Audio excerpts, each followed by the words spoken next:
Well, hello, guys. Hello, everybody. Thank you all for joining this live edition of a Thursday. Yes, we're here Thursday. We're here on a Thursday. My name is Brett with Anvil Music and Media, and I appreciate you for joining me.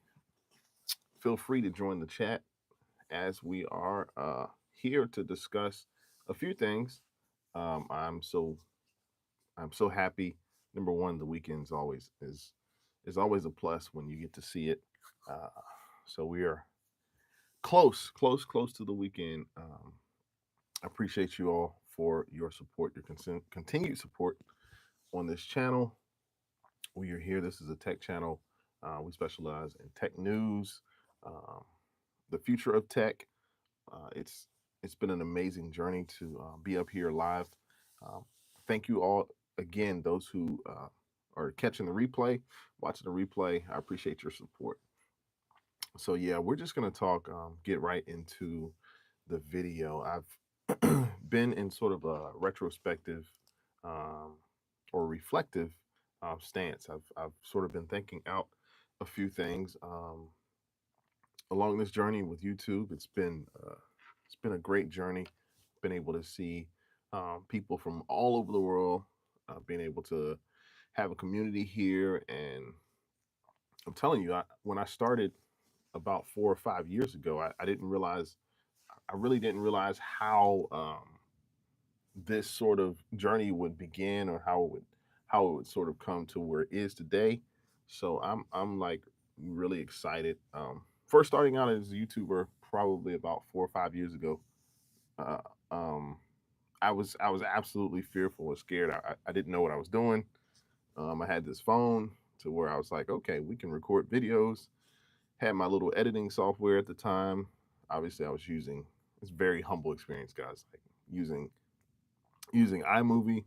I think, I don't know if I had Adobe Premiere at that point, but it was just like the experience for me as a content creator has been the life of consistency, making sure that I'm consistent in every way.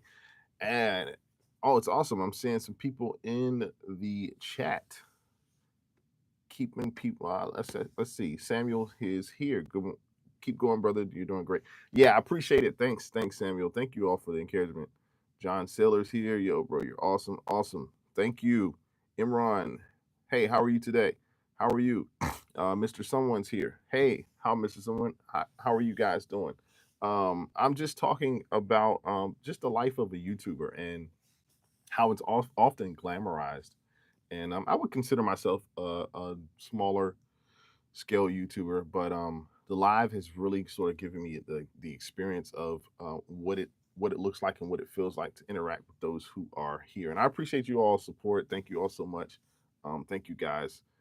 Yeah, this is just like sort of a transparent video for me to talk to you guys about, like, what does it feel like to be behind the camera, you know, how are we sort of interacting, what does that look like? um YouTube is often glamorized, and I see you guys' comment. I'm going to address it, but I wanted to say this: behind every successful YouTube channel is a deep well of consistency. You have to be consistent in what you're doing. You also have to be absolutely creative, right? You imagine having to, at one point, I was releasing 2 videos a week, or at least maybe it was 1 video a week, which was crazy for me. Like one 7 to 10 minute video every week, and you have to be creative. You have to come up with ideas for titles, ideas for, and so um, I'm just like sharing with you guys like my personal experience. Maybe this can help somebody out. But from the outside, it may look like, you're just uploading videos to get views, and views are cool, and getting subscribers. By the way, subscribe to the channel if you get a chance. If you like what you're hearing, it may look okay, right? But in reality, being a YouTuber is a full time commitment, and most of us don't really have the full time commitment because we may have full time jobs, right? Um, YouTube is mostly run by like younger people who don't necessarily have responsibilities. They don't have responsibilities of going to work. They don't have the responsibilities of kids and taking care of their children. But regardless, It's about editing, it's about branding, it's about your audience, engaging your audience, and a whole lot of showing up, right? You have to be able to show up. So with that, I'm gonna take a pause and address some comments. John Saylor says, "Hey, bro, I have a serious question. Can you wish my brother a very happy birthday? His name is Nick." Let's see.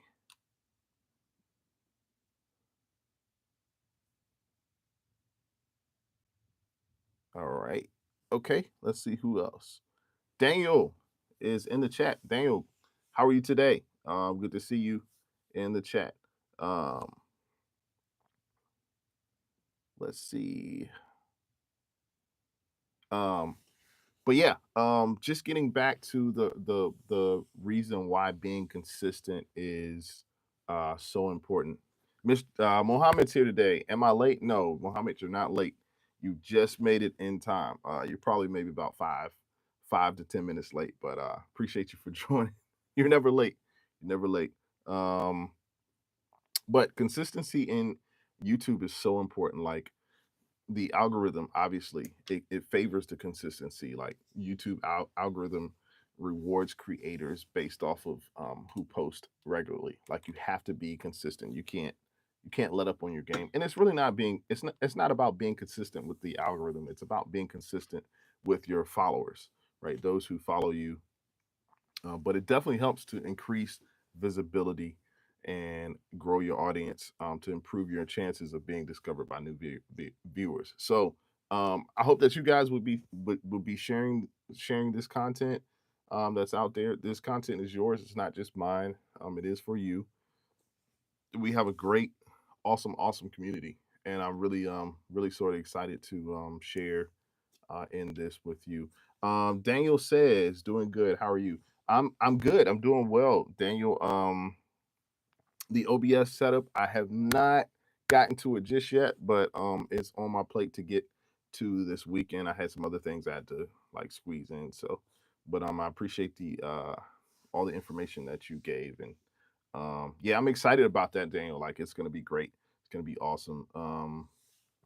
Mohammed says, "What they don't say, I don't consent." Yeah, Nur Salam is here. Hey, Nur Salam, how are you today? Thank you for joining the chat. I appreciate you for joining this video. Today, I'm guys, I'm really just talking about being consistent on YouTube. I may get into some AI things. I watched a video of a they call him the Godfather of AI. His name is Jeffrey Hinton. You can look him up. Um, but he has like concerns and advice about when it comes to AI and social media and what's next for us. And these sort of these two these two subjects sort of mesh with each other. But I'm just kind of giving you first an overview of my social media journey and how my journey has been uh, up until this point, right? I can remember me uploading my first video, right? Nervous as all get out. At this point, everybody was home, pretty much most of the people. So you got most of the engagement back during the shutdown, right? There was a lot of engagement online because people were home, people were able to sort of create, and everybody else was home, so they were watching others create. And I started this channel to try to help and to assist, to add value to those in the tech industry, more or less like those who work in production and editing. That was my sort of thing, right? So with that, I had to learn how to be consistent. But in being consistent, I needed to make sure I had a vision about what I was doing, right? You're releasing videos, like, and that's cool to release videos for your audience, but what is your vision, right? Who is your ideal avatar? Who's the person that you're talking to? And I'm going to be honest with you, for the first year and a half, 2 years, after those 2 years of consistently uploading videos, I eventually sort of reached the stage where I was burnt out, right? And burnout is not good because that means you're unbalanced. That means you're not doing the things to uh, ensure that your vision you're putting forth or um, implementing different things to to carry out your vision. So let's see. Nabbit World is here. Hey man, hey Nabbit World, how are you doing? Thanks for joining the channel, guys. Yeah, this is just a this live is really just about I'm really just kind of talking my thoughts out about this YouTube journey and how I've sort of came to this point. So I appreciate you guys for joining. If you all are joining the chat, you know, wherever you are, let me know where you're joining from. If you're a first timer, please put in the chat one. Put in the chat one. I also would encourage you. Please like this video and subscribe to the channel if you get a chance. So I appreciate you guys. I've got my crew in here, so we're just hitting up and talking about being consistent on YouTube. So I began to release video after video after video. I would have reviews. I started to fill out where I was in the space, and the tech space is huge, right? There's so many different tech uh, channels out there. Plenty of tech channels that I follow.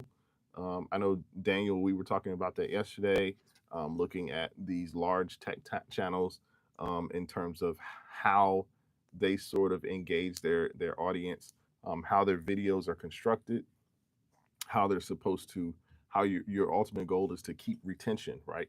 Retention rate means so much. So I don't know if anybody is on YouTube as a content creator.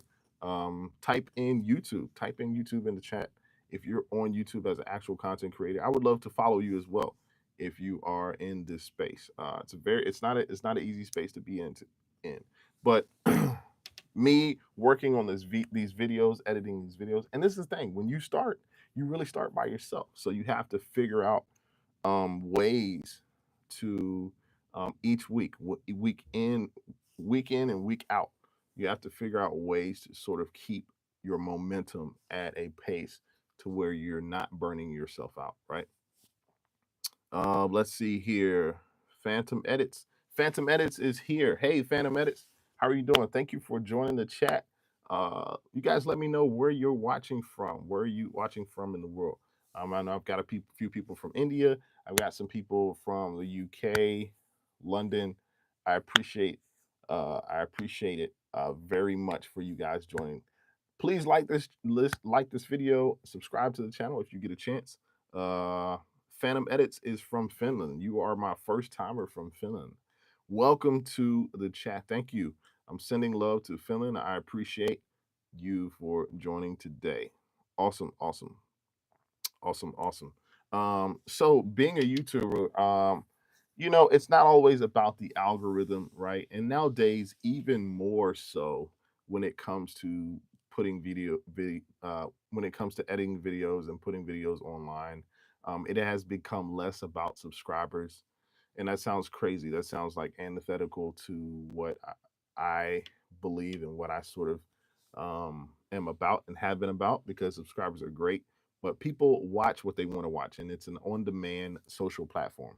You can really literally call YouTube an on-demand social platform, right? So this is where we are. Let's see. Mechanic 07. Hey, what's up, Mechanic 07? Thank you for locking in, for joining the chat today. I appreciate you so much. I appreciate you so much. Thank you so much for joining. But this journey has been about building trust with the audience, right? You have to build trust with your audience, especially if you start a business or if you have some type of business or side job online that you're trying to make visible to your audience. Like, you cannot run a business in today's society without being online. It's impossible. I've talked to several people about this before. Being visible means you have to be online. You have to be visible before your audience in order to, make profit. Now, it's not all about profit, like, because I feel like this is sort of a community service to that I give. Like, this value that I give is sort of like, it's free, but it's also like, this is something that I prefer to just talk and to chat about. So yeah, building trust with your audience. What does that mean? Viewers are absolutely loyal when they know they can count on you, whether it's once a week, twice a week, daily, whatever. But being reliable for your community means that it tells your audience that you actually care, and it improves your chances of being discovered by new viewers. So um, that's what I've sort of taken, right. I've also improved my skills over time, right? You got to be able to improve your skills, right? You got to be able to improve, because with consistency, it's about the reps. It's about quantity over quality at this point in the game. If you're able to improve your editing skills, if your storytelling, and that's what I'm sort of doing now. Like I'm sort of giving you the story of where I was. Wasn't a great editor. I'm telling you, even now, right? I'm just now getting to the point where if or when I release a video, I don't have a bunch of different edits. It's not a bunch of jump cuts. I'm talking, being consistent with my language and how I'm sort of just communicating. And if I flub or mess up, then if I sneeze, whatever. I think I sneezed in one of my videos, and I may have just kept it, right. That's just the real me, because I'm a person. I'm not an android. Um, this is not AI talking to you. I don't even have a background that exemplifies like oh man, it looks too clean, right? No, but no, it's about improving your skills, right? It's about consistency turns average creators into great ones through repetition and refinement. So your repetition, or you're repetitive in how you show up, and then you're also refining at the same time. So cool, cool, cool. Phantom Edit says, "Nah, bro, I'm getting ignored." Um, what Phantom Edits? We did this already, didn't we? Grab the camera for Lamar Jackson edit. I did that already. We did that what, Friday? Did you not catch it? Yeah, Daniel was saying like he did the camera grab on the last video. Yeah, literally, I did that. So I'm not ignoring you. Maybe you ignored me when you asked, because I did it. So, um, um, Araviv, thank you for joining the chat. Thank you so much, Araviv. How are you today? Let me know where you're watching from. I appreciate you for leaving a comment. Guys, I don't take the comments lightly. That's why I like to address them. Even though I'm maybe in the middle of talking, I always like to address those who are new to this channel. Those who are new to this channel. This is a tech channel. I specialize in basic like tech news, right? I'm just an everyday everyday person. Guys, I'm not I have tech knowledge, but as far as like who I am, it's it's more or less about how I apply the tech to what I do, and that's what I talk about online, right? I apply all of the technology, the knowledge that I've acquired over the years. Um, that's being applied to my videos. It's being applied to my music, to production, all of the things that I sort of do, right? Let's see. Navid World says, "Gotta hate how videos slow down in views. My 40-minute Lego stop motion blew up in the last 2 weeks to over 2K views. Now it's a bit slow. YouTube is a gamble." So Navid, man, you brought up a good point. I think views have slowed down overall in the past few years, but I really don't think that you still can be consistent, right? And I'm curious as to how consistent have you been over the past few years. I would just be honest, like my views have slowed down a bit. That didn't really discourage me that much, right, with reviews, because like I can understand like you have a 40-minute Lego stop motion. Like if you got 2K, and I was averaging like 1,000 to 2,000 views on several occasions, but I think it's a combination of both. I think YouTube is potentially a gamble, but it's not a gamble if you're consistent, right? Like I'm saying, like it's not a gamble if you're consistent. But at the same time, I do believe people have gone outside again, right? There's not an influx. And here's the thing: YouTube continues to adjust their algorithm settings of how the algorithm shows your content, which is a good and a bad thing. Like at one point, the shock value, people would just put videos on for shock value, and people would just get you would get tens of thousands of views just off of the shock value. People just you know uh, if the title had shock value in it, you would get tons of views based off of that. That's not the case anymore, right? So good. Yeah, that's a good point in Avid World. I appreciate you. And I encourage you to continue, man, if you're being consistent.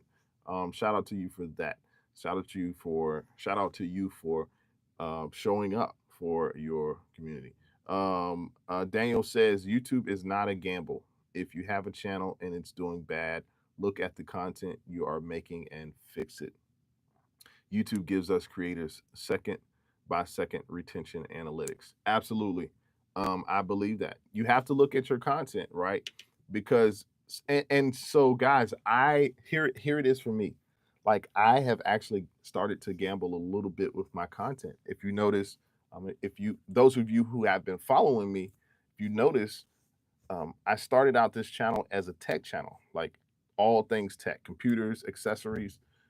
And look at the video even I'm talking about today is a bit of a gamble because I'm talking about YouTube creation. I'm not necessarily in the content business coaching. You have a lot of coaches that coach content creation, and they do great at it. But I also have something to offer on the side of what I have experienced and what my experience has been. Right. So that's a bit of a gamble. Like you have to gamble yourself because it's you evolve. This is the thing about being a content creator. You will always evolve in the space that you're in. You're never going to stay in the same space because you'll probably get bored and you evolve as a person. So off the top, you're going to evolve as a content creator. So that's a great point. Daniel, YouTube is not necessarily a gamble if you're consistent. So you said it's if you have content you are making and it's doing bad, yeah, you should absolutely you should seek to fix it and seek to see where your content lives in this space, right? Who's out there that's doing the same thing that you're doing, and like look and check and see who's like the number one in the space that you're in. Check and see what they're doing. Look at the content. Look at the questions. Look at the comments. And you can build content off of other people's videos. And I don't mean to like take or just grab or to copy what they're doing, but it's absolutely true. Absolutely true. So very very good point. Nabbit World says it did take me over 2 years to make, so I'll take what I can get. It was the same project I drew your attention to the first time I spoke to you. Worried about our movie crashing and corrupting. Yeah, yeah, okay, got you. Yeah, yeah. So to that, I would say, yeah, be consistent. Like you always have to keep the momentum going on your channel. In the world of content, momentum matters, right? It's all about momentum. And if you go weeks without uploading, you're gonna lose the steam. You may not lose it as bad, but you're just not going, because YouTube is a business. And at the end of the day, I feel like what Daniel was saying is the job of the algorithm is to keep subscribers and keep those who are watching, to keep them online, to keep them on YouTube. So therefore, the moment they drop off, whatever video that they dropped off, or the last video that they watched before they dropped off the platform, is probably going to get a negative tick on it because it did not keep the person on the platform, if that makes sense. So you got to keep the momentum going. Taking long breaks is not a thing. You can't do it. It makes it harder for you to bounce back. And I did that, right? I did that for about a year and a half. I was going straight, and then I think I switched over to short videos, and I was like, oh, this is cool. I'm getting more views. Here we go again. I'm more concerned about views than I am the engagement of my followers. So I started to create short videos, and short videos are easy. They're super easy. You just make them. And so I would make one like 2 or 3 every day. And I feel like for the period of 6 to 7 months, that sort of kept my channel above water, right? Just the fact that I was making shorts, because I wasn't making any pre-edited content. I wasn't releasing anything. So shorts probably should save my channel because I still was getting views. Now, shorts views don't go towards your overall hours, your content hours, or your content views. It only goes to the short views. So they don't really count in essence, but they do count because people see you. You're visible. People can watch, and that's where we are in the space, right? Most people are watching shorts. You know, if you're in line at Chipotle getting lunch, and people are going to be scrolling through their shorts. So tech is pretty popular. So if you put out Apple products or Apple news or Apple reviews or Apple rumors, 5 to 15 seconds of a short, you're going to get hits, right? And I could do that, and I have done that, right? And every so often, it's like when I see that my channel needs a shot in the arm, I'll put a couple shorts out there to get views back generated. And guys, it's not about like I said, it's not about views, it's not about subscribers. It's really about connecting with those who believe in you, those who and to you guys, that's why I appreciate you guys for coming on. You guys have been really consistent, especially the ones that I know are on here today. I know I normally come up here Tuesdays and Fridays, but I'm here. I'm up here Thursday because I'm really looking to be consistent where I am and show up on the platform. So thank you guys again. Nabbit World says might just retire. To be honest, I'm pretty proud of in my project. Yeah, I mean, yeah, so Nabbit World, no, you don't have to retire. Like, you should give a behind the scenes tour of your project. I'm not sure exactly what it was. I know you were talking about the Lego thing, but give like a behind the scenes tour. Like, you should like let people along on your journey of how you sort of came to this. Like, what was your passion about it? Because I guarantee you there are other people that are passionate about what you have shared, and they're going to want to know the process behind how you came to make and edit these videos and how you came to this product. It's very important to people. People love to be a part of the story. They love to see themselves in the story. So I've been the same way when it comes to releasing videos. You got to just make sure that your audience is fully involved and fully vested. No time to retire, man. Don't ever retire. Just evolve rather than retire, evolve. Daniel says this all the time. He said it yesterday. He says, I will sleep when I die, right? Which simply means I'm always going to be working, always going to be consistent, always going to show up to the job and be ready to fulfill the assignment. So good luck to you, Nabbit World, man. I appreciate you for actually sharing that.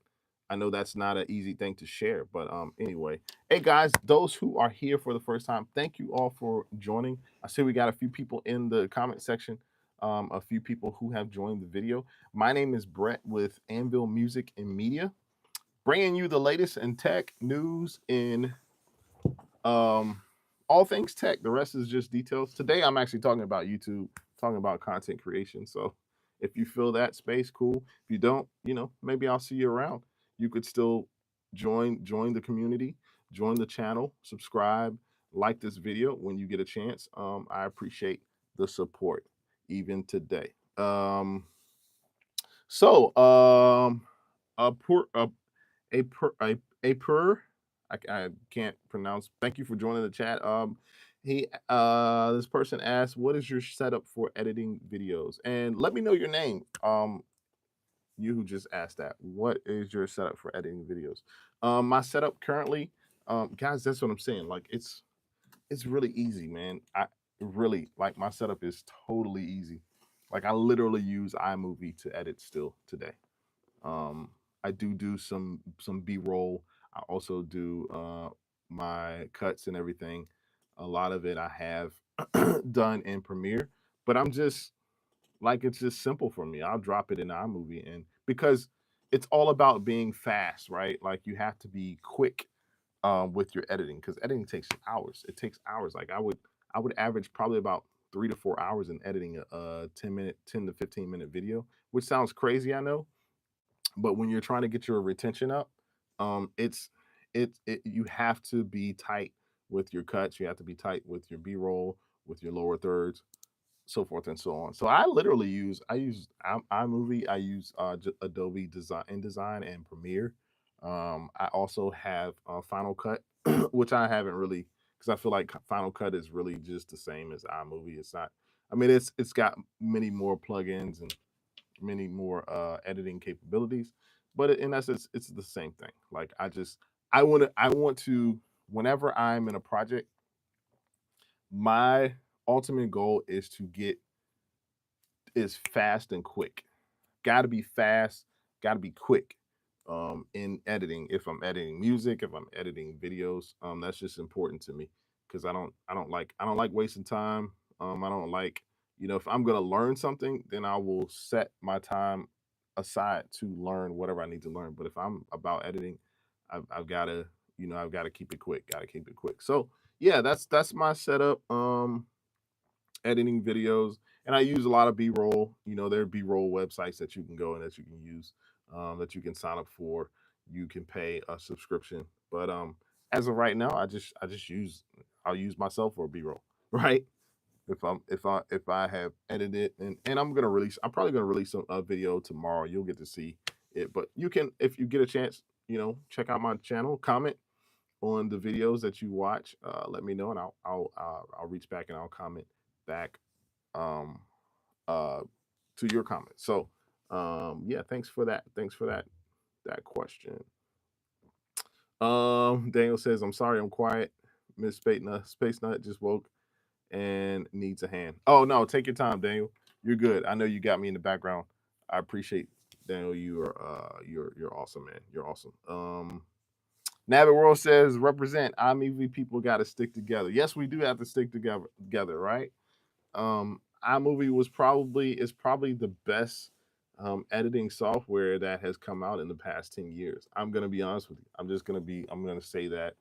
And I mean, I don't really care about Adobe Premiere and Final Cut. Like, it's cool, but like anything that's an open source software that you can use for free, like, you capitalize on that, right? You capitalize on it. So I agree. Let's all hang together, all of us who use iMovie. And I'm not embarrassed about it, right?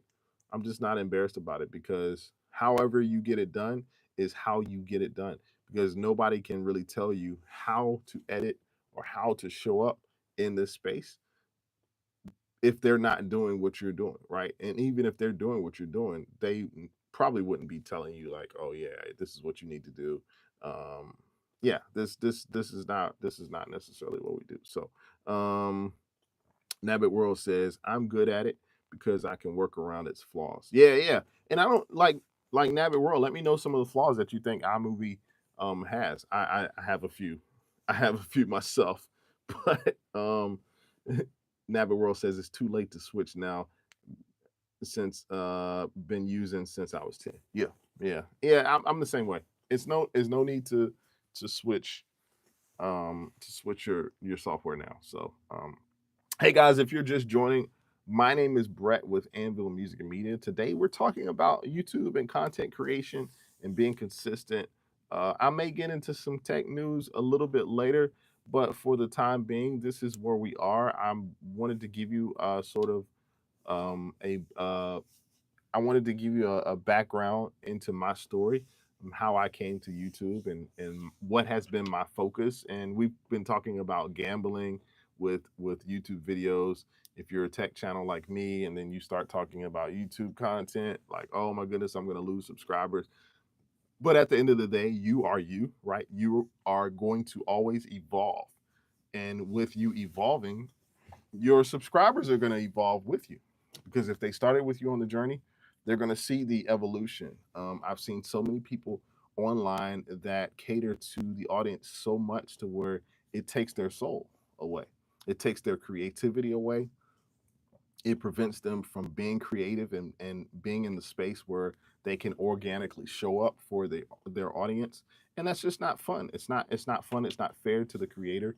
It's not even fair to the audience, because you don't even want to show up, right? You don't even want to be here. Like, my desire today is to like show up, to talk to you guys, to engage with you guys as the community that we are, because I have a lot of my subscribers who are looking for me to be here in the times that I say I'm going to be here. Just like when you watch Netflix or Hulu and they release a story or a series, they release a series of 8 to 10 episodes and they release them consistently. They have to be consistent because if they're releasing on Wednesday, guess what? The audience who is interested and is on board for watching the content, they're going to want to see that content every Wednesday. I don't. It doesn't matter. Sunshine, heaven or hell doesn't really matter. They're gonna want to see that consistently. So that's the same thing with being consistent with showing up for your community. Let's see here, Kush, what's going on? I don't know if I acknowledge you. Thank you for joining the chat. Thank you so much. How are things with you today? You guys see I am back in the studio. I'm back here. I'm back. I'm back. I'm back. I'm back. I'm back. It's good to be back. Good to be here. It's good to be in these four walls. I did some work last night. I've been wanting to come on later, but who really cares the time zone? Because you guys are here, so I don't really care about time zones. But last week I was in my car. We were talking. We had a great show. Like great couple of lives last week. I got a lot of engagement, and you guys are amazing. So, but today we're back. We're back here. I'm back from my little mini vacation with my family, wife and kids. So it's good to be back. Let's see here. So Kush says, I want to ask one thing. Like I'm thinking to buy a Mac Air M4 250 gigs with 1 terabyte common standard SSD for iPhone Pro Res and a MacBook. So let me read that again. It's because you said I want to ask one thing. I'm thinking to buy. Let's see. Sorry, guys. All right. So I'm thinking to buy a MacBook Air M4, 256 gigs with 1 terabyte SSD for iPhone Pro Res and MacBook. Um, so I see you have the specs here. Are you trying to buy a MacBook and an iPhone separately? And the 256 gigs is that has to be the space. But you're also saying it's 1 terabyte. So do you want 256 gigs or 1 terabyte? I mean, the M4 is a solid upgrade, guys. Like it's a solid upgrade for lightweight performance. And I don't know that is the M4 out for the MacBook Air. I didn't know that. But I mean, I don't go below. So let me rephrase it. I don't really go below 1 terabyte of storage space. So just kick the whole 256 gigs out of your mind because I wouldn't purchase a Mac that has 256 gigs. That's just not enough. Even 500 gigs, like at least have a terabyte. I now only buy 2 terabytes. Like right now, I'm looking at a Mac Studio M1, a little bit older computer, but I'm looking at getting 2 terabytes, and I think it's got 64 gigs of RAM. So are you talking about the 256 gigs as being RAM? I'm not sure. Clear that up for me, and I'll try to answer that question. And I've got a book out there. I've got an ebook out there that you can purchase today. So it gives you a breakdown of all the Mac specs, every MacBook Airs, the Pros. If you pick that up today, it'll help you sort of decide what you need. And it also depends, Kush. It also depends on what you're going to be doing with this MacBook. Like, what are you? You have to let me know. Let me know in the chat. Let me know what you're going to be using this MacBook for. Great question. Great question. Nabbit World says iMovie on mobile sucks. It does suck. It does. Oh, I'm glad you said that. Mobile iMovie is trash. It's trash, man. It is absolute trash. And the reason why I say that is because the editing on it, and they haven't sort of upgraded, but I think they sort of like want to give you a tease on your phone so like you can edit videos, but like they don't really want you to have all of the capabilities to be able to edit, right? There are many more softwares like CapCut is out there. I know CapCut had some issues and they fell off or went bankrupt or something. I'm not sure what happened, but a lot of people lost the use of CapCut. And you have many more editing softwares, but I don't like iMovie on my phone, even though I will use it from time to time. But it's not a good product on the phone. I'll use iMovie on my computer. So um, good. Nabbit World says better. What do you mean better? Better. Um, what do you think about Mac OS Tahoe? Great question, Aperv. So Aperv. Um, so let's see. I don't know much about Tahoe. The only thing I know about Tahoe is it's gonna be the operating system that kicks the Intel Macs out. Um, and I'm not too happy about that because I have all Intel Macs, right? Um, so I think it's a big secret. Like we don't know that much about Tahoe. The only thing, like I said, I know is it's not going to be compatible to, or it'll be the last operating system that's compatible for Intel.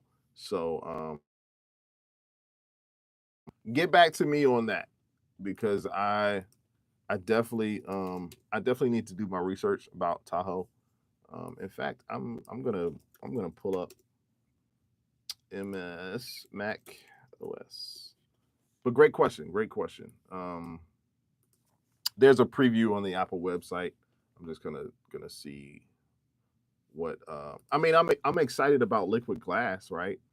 I'm excited about that. So that's going to be sort of cool. Anybody familiar with the liquid glass? So it says a Mac OS Tahoe makes the Mac more capable, productive, intelligent than ever.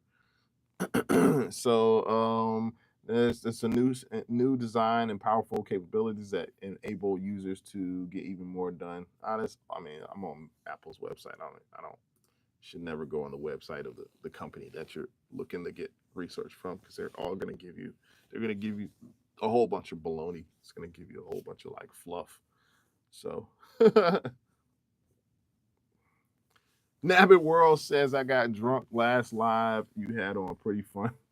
As long as you were safe. I know you said you were at a party. Were you at a party with other people? That was Friday, right? As long as you were safe. I know you said that. You were like, man, I'm partying. And you were still on YouTube. But so cool. Mohammed says back in the chat. Thanks for coming back, Mohammed. What do you got going on? Let me know what you got going on. Kush says I'll be doing basic Logic stuff and video editing stuff.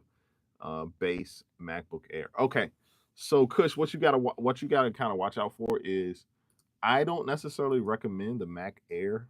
And now you say basic, but you know there's nothing really basic to editing, right?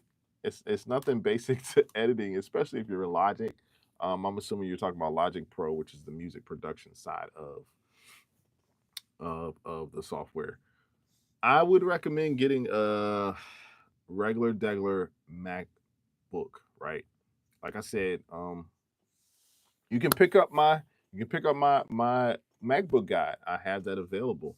It'll help you, but I wouldn't recommend getting the Air MacBook Air. If you're going to be doing editing, you just need to make sure the computer that you have is going to service you in the long run. Like you don't want to have to go and buy another MacBook in a year and a half because you've expended all of your hard drive space and or your RAM is not enough. So I'm not saying it's not capable. It's very much so capable to do basic stuff, but you always start out basic, but you always end up needing more. And trust me when I say this, because my first MacBook back in 2006 had only 80 gigs of storage space in it, and it was like four gigs of RAM. Can you imagine the software? I bought a computer without even recognizing what software I needed. That's just crazy. This is insane. So, let's see who we are. So, yeah, I hope that helps you, Kush. Guys, please, like the video today. We have jumped all over the place, which is cool. Daniel says DaVinci is the premier editing software. Yeah, DaVinci. Hey, Daniel, does DaVinci have thank you guys for the like. Daniel, does DaVinci have can you access DaVinci through Mac? Can you get DaVinci the software on your Mac computer? I don't know, like let me know cuz I hear about DaVinci, but I know it's like Windows based. So, let me know. Let me know in the comments, Daniel, if that's something you can buy. You guys, you see my keyboards in the background. And I got my bass traps there. It's for my sound acoustic treatment. All right, Mohammed, I'm not sure what you're saying. Baraklam. Okay, I'm not sure what that means. Nabbit World says I was safe. It was my birthday. Had to celebrate. You didn't tell us it was your birthday.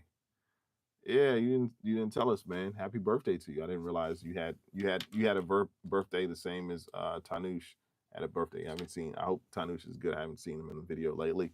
Somebody go find Tanush. Don't know where he is. We wished him a happy birthday, and I hadn't seen him since. I know he'll be back. He'll probably be back tomorrow.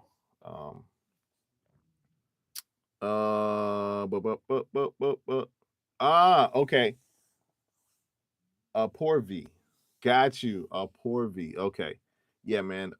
Thanks for clearing that up. Yes, I was having trouble spelling you or pronouncing your name. Aporvi. Thanks. I hope I got it right now. Hope I got it right. Um, it's Daniel says you can get DaVinci on an iPad. Okay, I'll have to look into that. But yeah, I've heard good things about DaVinci. A lot of my the guys who use Windows use DaVinci, so I'm cool with that. Kush says Mac Air for basic stuff because I have one PC with an i9 and 480. Mac's just to be presentable in meetings and do some stuff on travel. Okay, yeah. I mean, so Kush, yeah, go with it. If you think if you think the not the if you think the MacBook Air is going to service you, yeah, I would just grab it, just absolutely grab it. So, great questions, great questions, guys. Keep the questions coming. Keep the comments coming. Please subscribe to the video if you guys get a chance. Let me know. Let me know in the comments if you leave a comment and let me know where you are watching from. Got a great community here, intelligent community that we sort of come together. I'm here Tuesdays and Fridays. Thursdays are up for grabs. Clearly it's Thursday, but Tuesdays and Fridays you can catch me here live. So I appreciate you guys again. So let's see who else. Daniel says you can get DaVinci Resolve for free Mac, Windows, or iOS. Oh, okay. DaVinci Studio is worth the upgrade. Okay, yeah. So Daniel, give me some reasons why you like DaVinci. Like what is it? What does it sort of offer in terms of editing? Because I know for the most part, most of your editing softwares like they do the same thing, right? I mean, you have edits, you have you can edit your audio, your video, like it's a bunch of different things. So Nabbit World says, have you seen Andor the Star Wars show? No, I started watching it, but no, I just don't nowadays, guys, really honestly. The show I'm watching now is Waterfront. You guys familiar with Waterfront on Netflix? I'm watching that. That's a great show. I haven't seen Andor, even though I did start watching it. I'm not like a huge Star Wars fan, but take it how you want. Um, so yeah, guys, we've been talking about content creation, and I'm gonna get back into the few last few things I wanted to talk to you guys about in terms of content creator. To be a content creator, it takes it takes willpower, it takes consistency, it takes building trust with your audience. It takes you got to be able to and want to improve your skills over time, and it also you have to keep the momentum going. So maybe I'll give you the day in life of a content creator and what I do. Maybe I'll do that. Maybe I'll kind of give you guys some insight into what my day to day looks like. Okay, let's see. Another space nut says Daniel says Da Vinci has Fairlight as a tool, Fusion 360 as a tool. Okay, okay. Yeah, I just never looked at it because I figured in my ignorance I was thinking Da Vinci was like Windows based only, but clearly it's not. Daniel says it's editing software of choice for Marvel and Disney Studios too. Oh, I didn't know that. Da Vinci, really, really. I wouldn't have thought that. Guys, I actually went down to there's a studio down in Florida. It's actually a school. It's called Full Sail University that they do all of the editing and video. Like it's amazing. Like I went to the studios. I've been twice. Every time I've gone in Florida, it's rained, but we got caught by rain. But yeah, they do a bunch of like they have editors for like Universal, for like Marvel, for all of the big movie companies down there. That was a cool experience. I think I've got some videos on it on my IG page. So Nabbit World says, okay, just putting that out there because that's why what my Lego stop motion is based on. Have you seen House MD? No, no, I haven't. I haven't.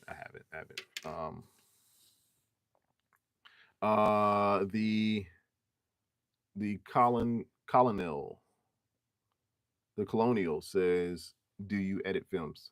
I do not edit films. I just edit my videos. You can see my videos online. I'm a basic tech. I don't really edit videos. I have maybe edited a documentary, maybe one documentary I did, and that took forever. I don't know if I have the patience, man, to edit. I have the capabilities, I have the knowledge, but the patience for me is just not. It's too much time. And I say that, and I edit music, right? So go figure. Like a 5 minute song, I'm editing that, I'm mixing that. But as far as films, I don't know if I have it in me, guys, to edit a full film, full feature length film. I just that's just not something that I'm interested in doing. I'm sure it would be a fun experience, but yeah. Let's see. What other comments do we have? Aporvi says one movie that always comes to your mind, whatever someone asks for a suggestion. You asked me a movie that comes a movie that comes to mind for me. Hey guys, like I'm a Marvel person. I love the Avengers.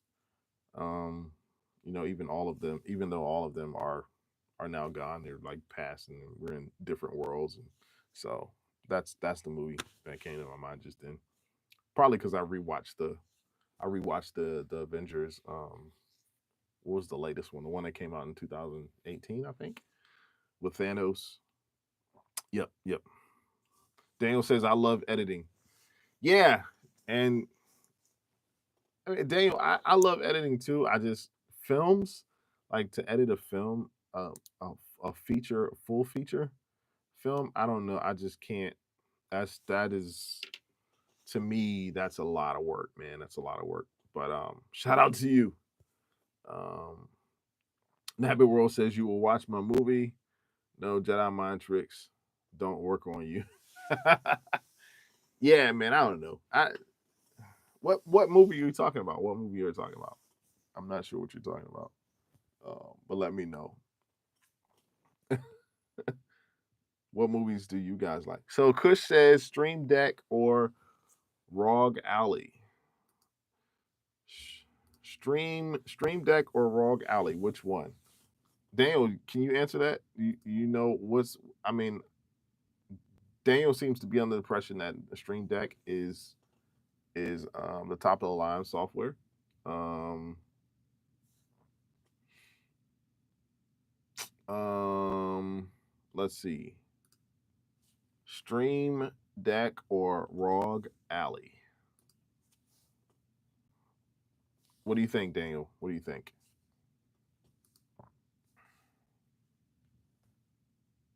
Let's see who else.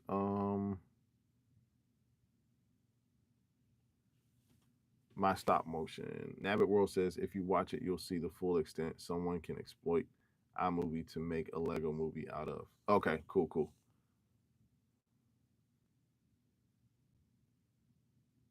Oh, he means yeah, Steam Deck. Yeah, it's a handheld gaming PC.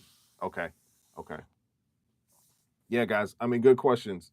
Um, okay, I wanted to talk a little bit more about being consistent in YouTube and the day in the life of a YouTuber. So I am unofficially, officially a YouTuber, right? The day in the life of a YouTuber. Well, first of all, the day in the life, what it looks like for me. First of all, I'm here live, right? Every Tuesday and Friday. So this is what I do. Doesn't really matter the time zone, but you know when it is. I'm here at this time, same time.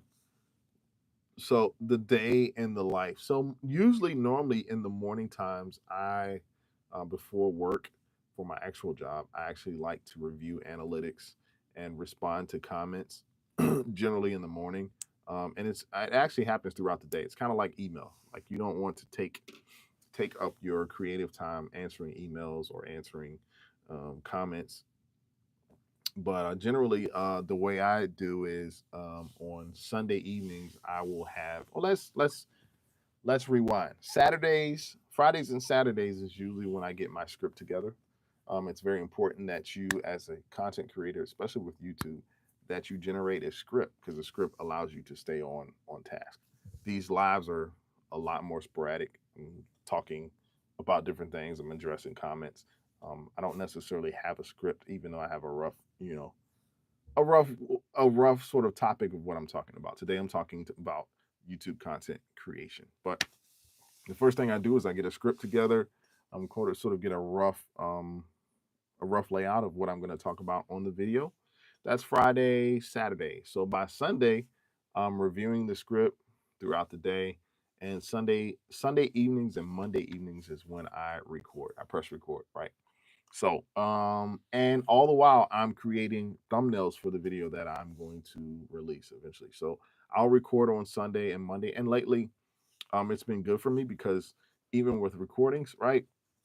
I don't do a lot of editing. I don't do a lot of jump cuts. I don't do a lot of like, sporadic sort of things within the videos. They're talking head videos. They're more or less educational, a little bit of entertainment. I'm not like huge on the entertainment, like more just educational. Quick tip, guys: if you can combine the entertainment and education and put that into your videos, your videos will be golden, right? The entertainment, I'm still sort of figuring it out, but I like to make sure that who I am is in the video. So Sunday evenings, Monday evenings, I'm probably recording like one or two videos for the YouTube channel. And then on that Monday and Tuesday, what happens after that is I'm editing, doing my light editings, making sure I'm getting in my B rolls, any sort of text that I have in the video, and making sure that's good. And and probably by Tuesday, Wednesday, because I'm looking at a Friday as a release date. Either a Friday or Monday is my release times. I'm making sure that my thumbnail matches my title, and I'm coming up with titles as well for the YouTube video, making sure that my thumbnail matches my titles, that all things are good to go. So when I release on Friday or Monday, it's good. And then so I will release a full feature video online, and then if you notice, I will release that first, and then I'll chop it up into little bits and release those videos based off of whatever sort of preference I have. So that's the day in the life being consistent for me. And then in the medium or in the meantime, I show up and talk to you guys. So yeah, that's a quick and dirty of my day in the life. So Daniel says, okay, Daniel's asking or answering. He says Xbox ROG Ally is releasing next month, but I go for the Xbox Quest headset if you're going to for Xbox Portable. So you got that. Hopefully that answered your question. Um, Nabbit World says exporting my movie through was a pain. It estimated between to be 16 gigs and 4K high quality, but kept failing to export. Taking hours is still stuck with a slither of process left on the circle, but I found a fix. Okay, what was your fix? Let me know your fix because I I do know when you start to get into 4K videos, and you may be better, man, honestly, to just go back to 1080p, right? 4K is cool, but like it takes up a lot of space, right? Even my videos at 1080p, say for example, if I have a 20-minute video that's 1080p, it's going to take up like 6 or 7 gigs of hard drive space. And that stuff really eats up. So that's why I say, especially for Muhammad, like you're looking to do editing in a MacBook Air, you know, you're gonna need some space, or a hard drive or something. You got to have something to store your videos, and that's the other thing. I'm not like huge into videos because it's like you lose the space, right? You lose the space. Um, so your workaround was I had to delete all audio from muted and speed up, slow down clips, then exporting was smooth. Okay, but Apple was not transparent on how to fix it. Thank the Lord for the internet. Yeah, yeah. Um, that's what it's about, guys. When you're doing this thing called content creation, you got to come up with solutions. You're always going to be faced with a problem, and the solution isn't necessarily the to fix the problem, but it's to learn how to work around the problem, right? Because the problem may still stay there, but if you can work around it, you're better off. That's what I've learned is being creative is really learning how to work around different problems. And not all problems are created equal, right? Not all the problems we have are they're not created equal. So being able to solve the problem, and you may not solve it, like I said, you may not solve it if it's a video editing thing. I've run into plenty of issues. Just don't run into problems when you're in the middle of like a client session, because that's a Ooh, I've run into maybe one or two issues where I think one time it was like we set up a session and I had a vocalist come in and it started raining, so I could hear the rain, the pellets hitting the ping ping hitting the glass outside my window, and I was just like, we gotta wrap this up. Like this, I can't record vocals onto a session and it's raining outside like that. She's like, well, I'll go ahead. We can't really hear it. It was all in the recording, so I guess she didn't want to waste her time because she had came here to do a job. So, um, but yeah, troubleshooting will be that is that's your what do you have in your toolbox to troubleshoot? Like you're gonna have to troubleshoot as a content creator. You're gonna have to figure out to get those files to bounce down. Make sure that you're exporting them and you can export them. And the last thing you want is your computer not working, right? That's the last thing you want to happen. So great comment there. Great comment there. And great workaround. Dan was telling you to go to Da Vinci, man. You might want to go to Da Vinci. Um, that will be an issue of the past. So Daniel's got me thinking about Da Vinci too, man. This is something you can download on your computer, I guess. So Nabbit World says I can't. Daniel, I'm in too deep with iMovie. I think it owns me now. You're in too deep because you want to be, right? Like you like iMovie. You don't want to move. I think you probably gotten used to it like we have and don't really. And that's another thing. Guys, here's a tip. Like, don't be so stuck on what you're working with. I know the softwares that we learn, the softwares that we're on, the softwares that we use to edit, the softwares that we use to create on. A lot of times, be open to learning other and newer softwares because there are so many different perspectives that you can come from.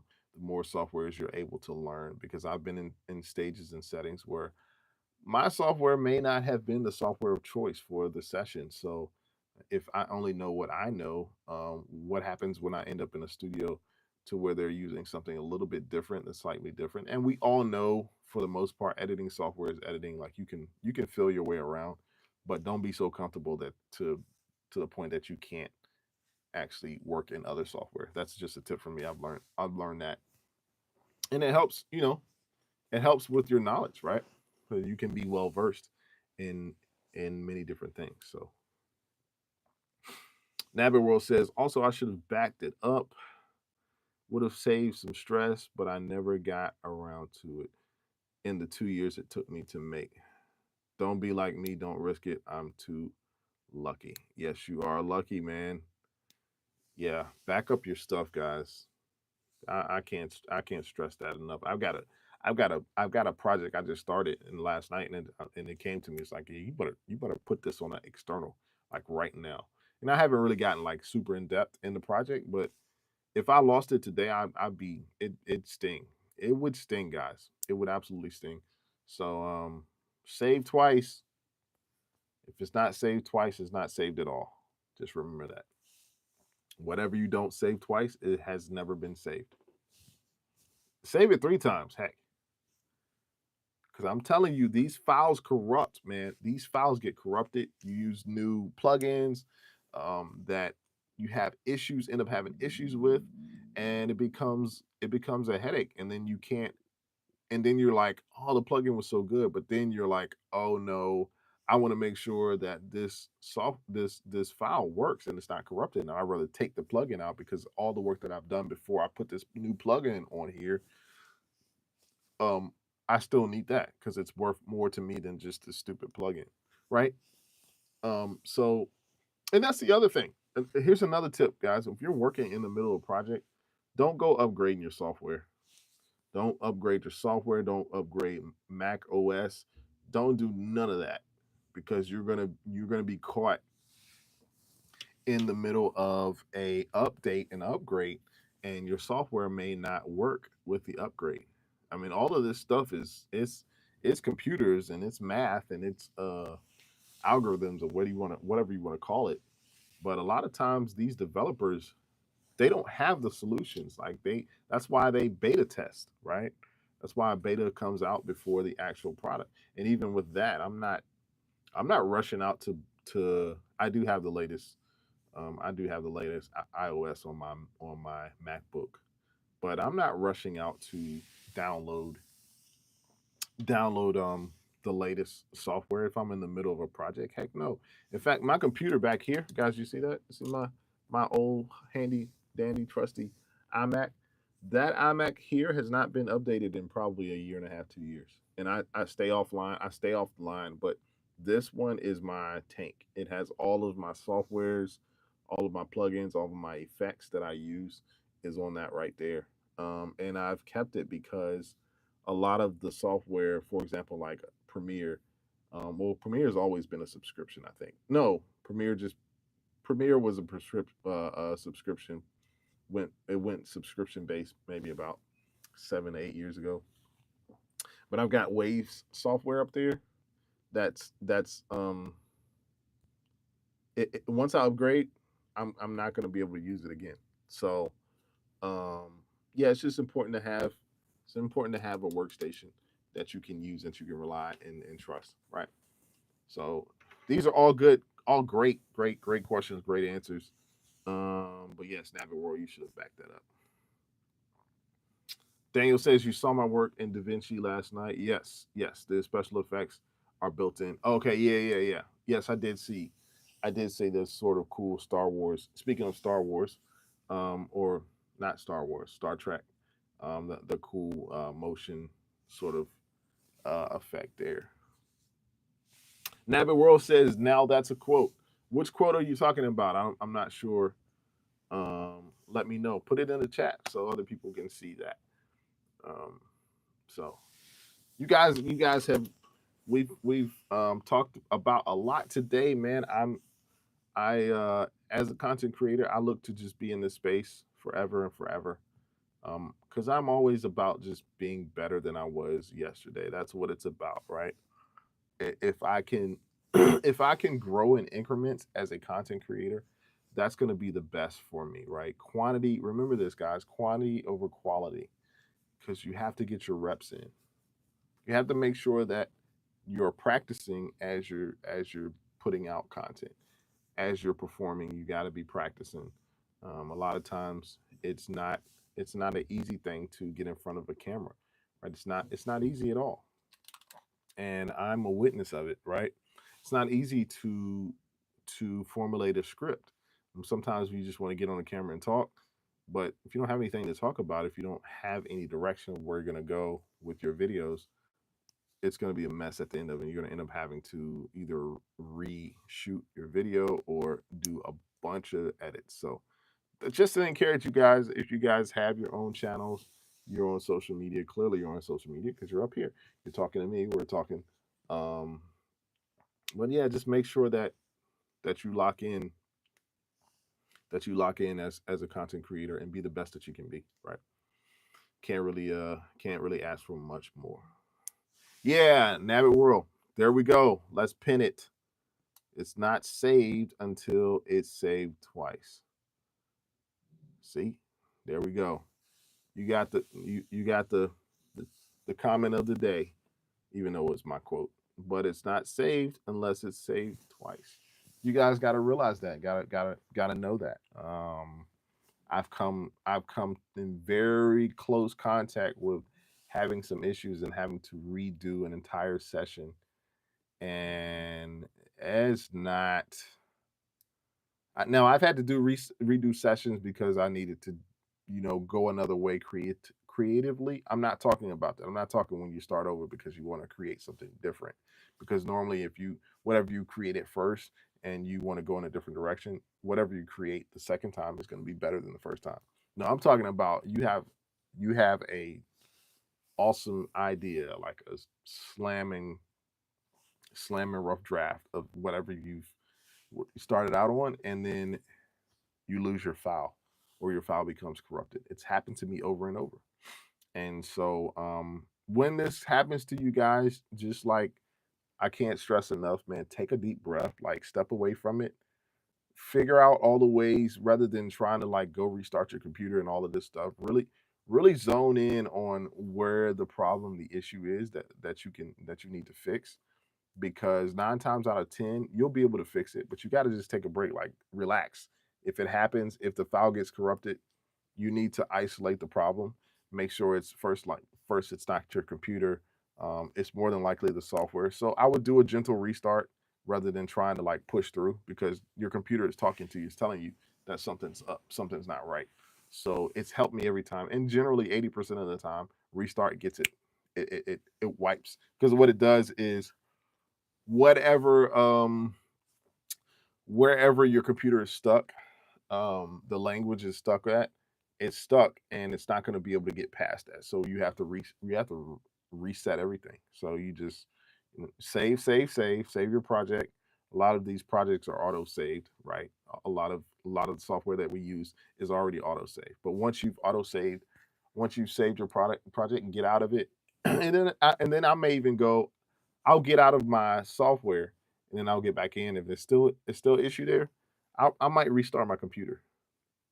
But if it's still an issue there, it's more likely the file that may be corrupted. So you have to see if maybe you can go back to an earlier version of the file you created, and with that earlier version, you can you can make sure that you can save it and see whatever that problem was with the earlier version. Um, and try to, and don't use it. There's been software and that's why I don't like to use new effects and new plugins for a lot of my software, because I'm afraid, I'm like, how is this going to interact with the software that I already have, right? Um, so the biggest thing I say, if you run into an issue with your files, isolate the problem. Make sure you isolate where it is. Try to figure out where the actual problem is. A lot of these computer programs, that they'll give you the computer language of what happened. And I get these from time to time, but I'm just like, I'm not afraid about it anymore, because I have context as to how to work around it. Solving a problem doesn't always mean solving a problem. Sometimes it's working around the problem. Sometimes it's working with the problem, because the problem is there.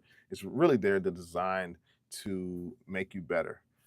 Creativity has troubleshooting in it. There is troubleshooting that you have to face when you're creating. You're a troubleshooter, right? Because not everything is just, you hand it to you, right? So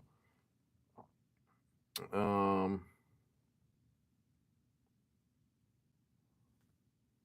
let's see. Nabbit World says, I'll give you monies to watch the intro to my movie. I'm just curious on your opinion. Oh, Nabbit World. Yeah, send it to me in my email at Nabbit World. My email is anvil, ANVILL, music media, all one word, at gmail.com. Send it to me. I'll watch it. I'll watch it for you and give you my opinion. Or if you got it on YouTube, like, can I just, is it on YouTube? Is it uploaded? Like, let me know. Daniel says, I always put a project file on the mask before I shut down. On Nas. Okay, on Nas. Yeah, you save it. Yep, save it to Nas. Yep. Yeah, awesome. Senor has been back. Senor is back. He says, "Hello, brother. How are you doing today? I really missed you, man. I missed you as well. It's been a while since I've seen you, man. You welcome back to the chat. Thank you for like joining and coming in and rocking with us, man. And I appreciate you for locking in, man. Thank you so much for joining this chat. Appreciate that. How things been for you, Senor? How have you been these days? Is it hot where it is where you are, like it is here? It is a sauna where I am currently. So I appreciate. Thank you guys. Thank you guys for the likes. Thank you guys for the comments. Those who are here, thank you all for joining the community. As you can see, like, this is who we are. So if you appreciate this, join the channel, like the video today. If you're a first timer, leave a one in the chat so I can acknowledge you. We don't scare our people. I don't bite. So feel free to reach out and give a comment. Like, as you can see, we have people who are commenting, people who are communicating. That's what we do, and I like to engage with my followers firsthand. I don't know how other YouTubers do it. They do it how they do it, and okay, that's cool, right? But this is what I do, and this is what I love to do. This is who I am, right? So Nabbit says it's your latest video. Okay, so I'll go on your page and check it out. Congratulations to you for completing that. I'm glad that you were able to get that done. Nina is in the chat. Nina, how are you? Miss you as well. So glad you are back. Appreciate you for joining. How's life been? Um, yeah, thanks for joining. Tell me what's going on, guys. So yeah, we're just super excited, man. I'm super excited about what's been happening. I'm super excited about the tech news. I took a break from AI. I could talk about AI all the time, but sometimes it wears me out. Probably wears you out too, because I feel like if it's gonna wear me out, I'm not gonna talk about AI news all the time. Even though I like tech and I love tech news and the future of tech and what it looks like and how AI is going to affect the world. We may come back tomorrow and talk some AI. I just wanted to talk to you as a YouTube creator, as a content creator in my space, who I am, my history of who I've been in this space and how I've reached to this point, which there's much more to go in what I'm sort of doing. But until then, we're hanging out. We're just chilling. We are right now I'm asking, or I'm responding to the comments. Nina says go on Ariana F2M. Oh, I don't know. Nabbit says it's freezing in Australia. Is it really? What is the temperature in Australia? It's freezing there? You can have some of this heat here in the US. Like, it's like heat index of like 106. Yeah. Senor says, I'm going good. Thank God. Yeah, thank God for that. I'm big support to you, brother. It's really hard to I break up with all my relationship and I want to start from zero again. Develop myself. Okay. In the middle of a relationship breakup, man, time will heal that. I mean, and that sounds cliche, right? But no, just hang in there. You'll be fine with your relationship. Nina says it is so hot in North America. Yes, it is. Yes, it's look at you. Daniel says our summer is Aussie winter. So y'all are flipped. How about that? How about that? Our summer is Aussie winter. Yeah.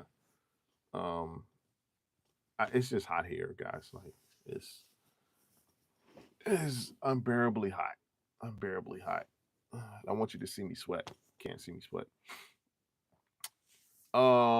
Joey has joined the chat. Joey, how are you doing today? Joey, thank you for joining the chat. I appreciate you for locking in. Joey's asking, what studio monitors are you using? Right now, I'm using, and I'll turn it around so you can see. Just give me 1 second. I gotta get this phone off of the charger. The studio monitors that I'm using are super old, Joey, but the reason why they're old is because they're reliable. I know what they sound like. I know what to expect from them. I don't have to guess when it comes to me mixing. But these speakers are 3, 2, 1. Here we go. Boom. These are the Samsung. So I have the Samsung 65 monitors. These are Samsung Resolve monitors that I use. So you see that? And this is my desk. It's my desk setup. I've got a big knob. That's a bunch of modules here. This is my new webcam that I've yet to pull out the box. But yeah, that's the setup right there. So those are the speakers. Those are the speakers I use. Samsung Resolve. Those speakers are probably 20 years old, man. Probably 20 years old. And they work. They work. They're consistent. So yeah. If you need any recommendations, I'll be glad to recommend you.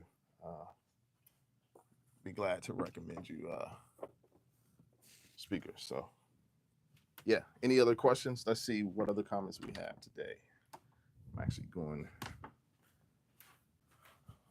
What other comments? Appreciate the likes, guys. Appreciate them. Let's get those comments in. I'm actually going to see if I can. Sorry, I'm in the dark, y'all. I'm gonna be in the light soon. Sorry about that. Oh, a little bit of light, a little bit of light, a little bit of light. What other comments you guys have? Let me know. Let me know in the comments what you guys got. I'm in a different room. I'm actually in my office now. So put some lights on here. Let's see.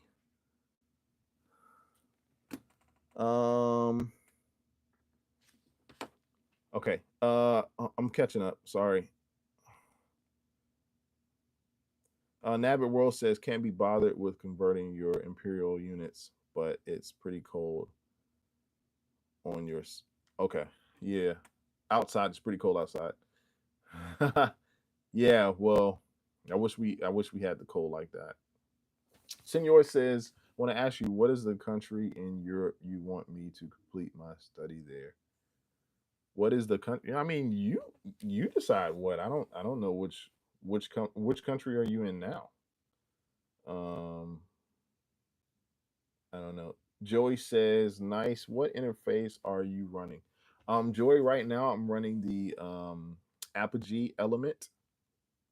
I have the Apogee Element, and I can show you that. It's no problem. I can show you that. The Apogee Element 88. Sort of give you I have a couple different interfaces. Let me turn it around. The Apogee Element is right here. It's an 8-channel. 1, 2, 3, 4, 5, 6, 7, 8. Yeah, it's an Apogee, the Element. And then I also have an SSL. I have 2 of these, an SSL 2 Plus. Basically a 2-channel. You can look at the review. I did a review of the SSL. I haven't done a review of the Apogee yet. I haven't done a review of that, but those are the interfaces that I use. Hopefully that helps.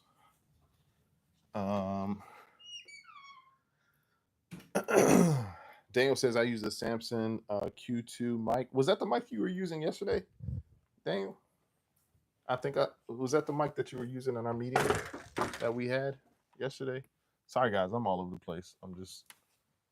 I got it super cold in my house because it's so hot outside. So like I have to I have to put on a hoodie just to so I don't freeze inside.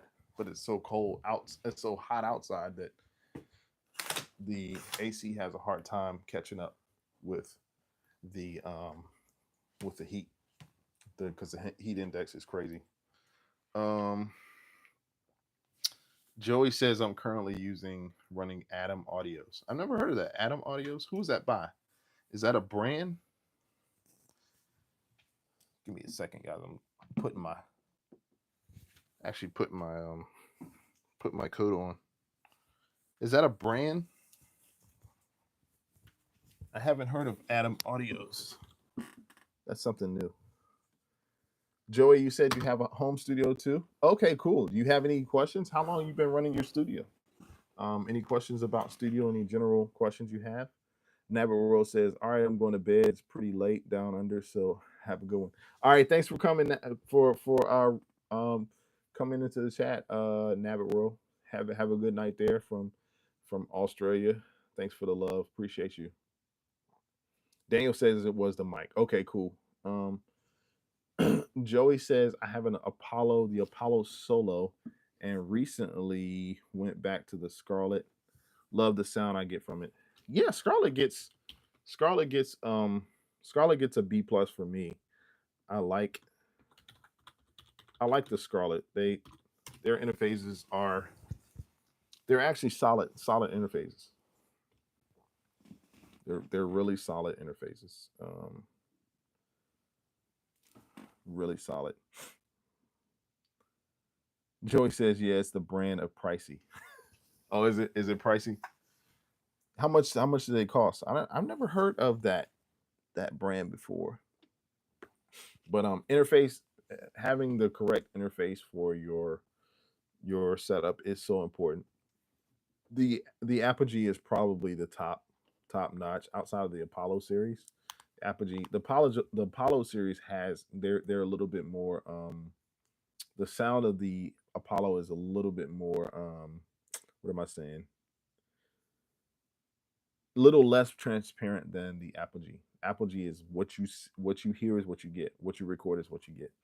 The Apollo is a little bit more. It's got some artifacts in it, which is not necessarily a bad thing.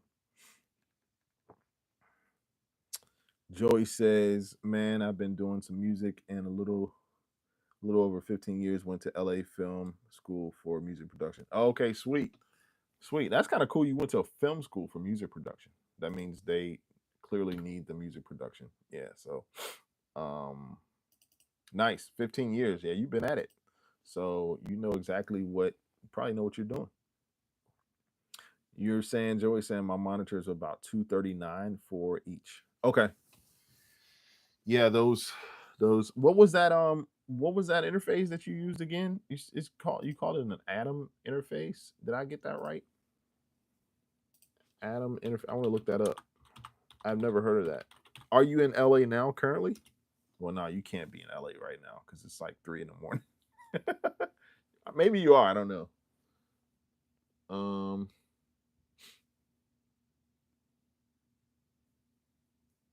Oh, the Atom audio. Is that it? The Atom audio? Is that the? It looks like the Scarlett because it's red, right? Is it red? Oh, you said. Okay, you're saying your interface is the Apollo. So my monitors are the monitors. Okay.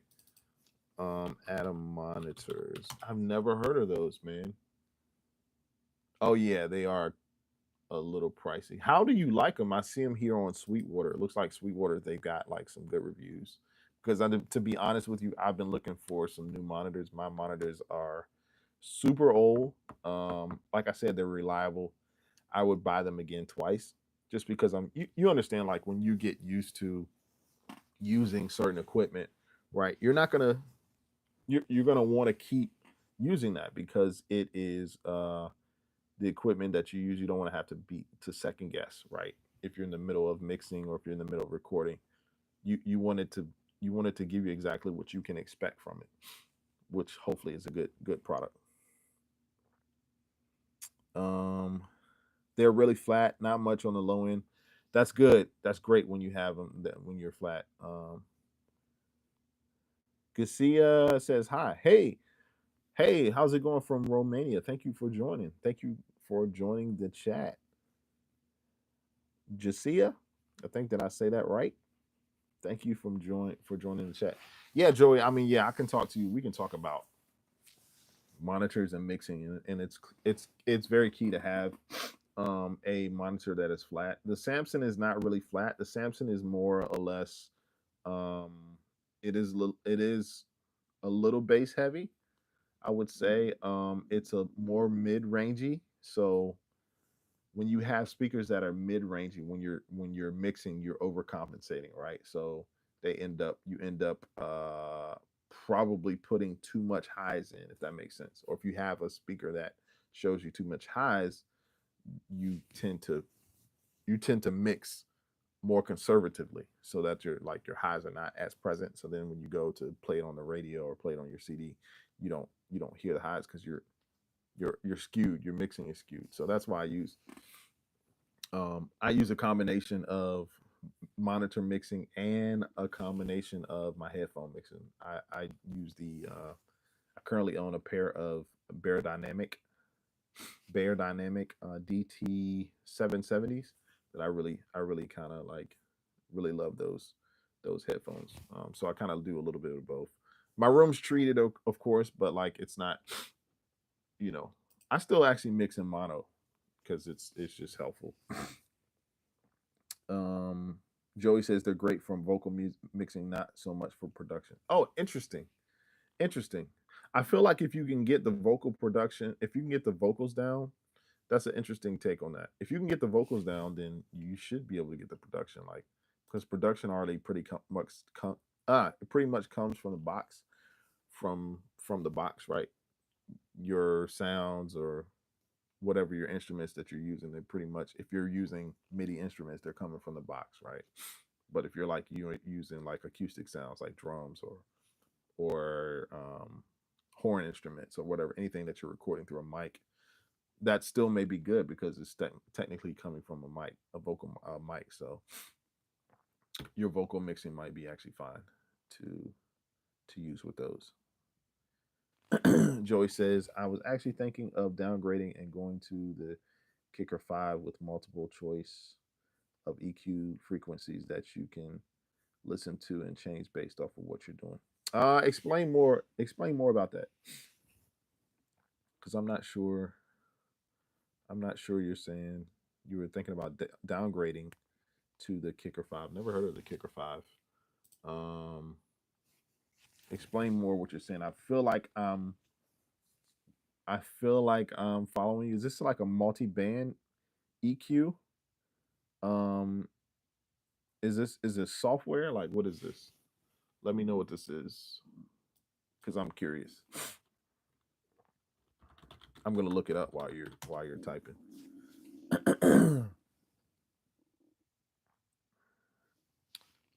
It says you'll see. Yeah, what will I see? I don't know. Let me know. What is that? Yeah. EQ frequencies.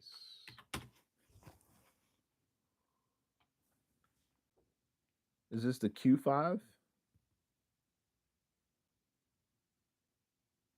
No. No, you can actually change the speaker's EQ based off. Oh, okay. So the speakers have EQ. So you can change it. I presume it's the EQ is on the back of the speaker. I mean, I would assume it's on the back of the speaker. It's not in the it's not in the software that you're using. Are these so these they're 5 band equalizers. So you got what?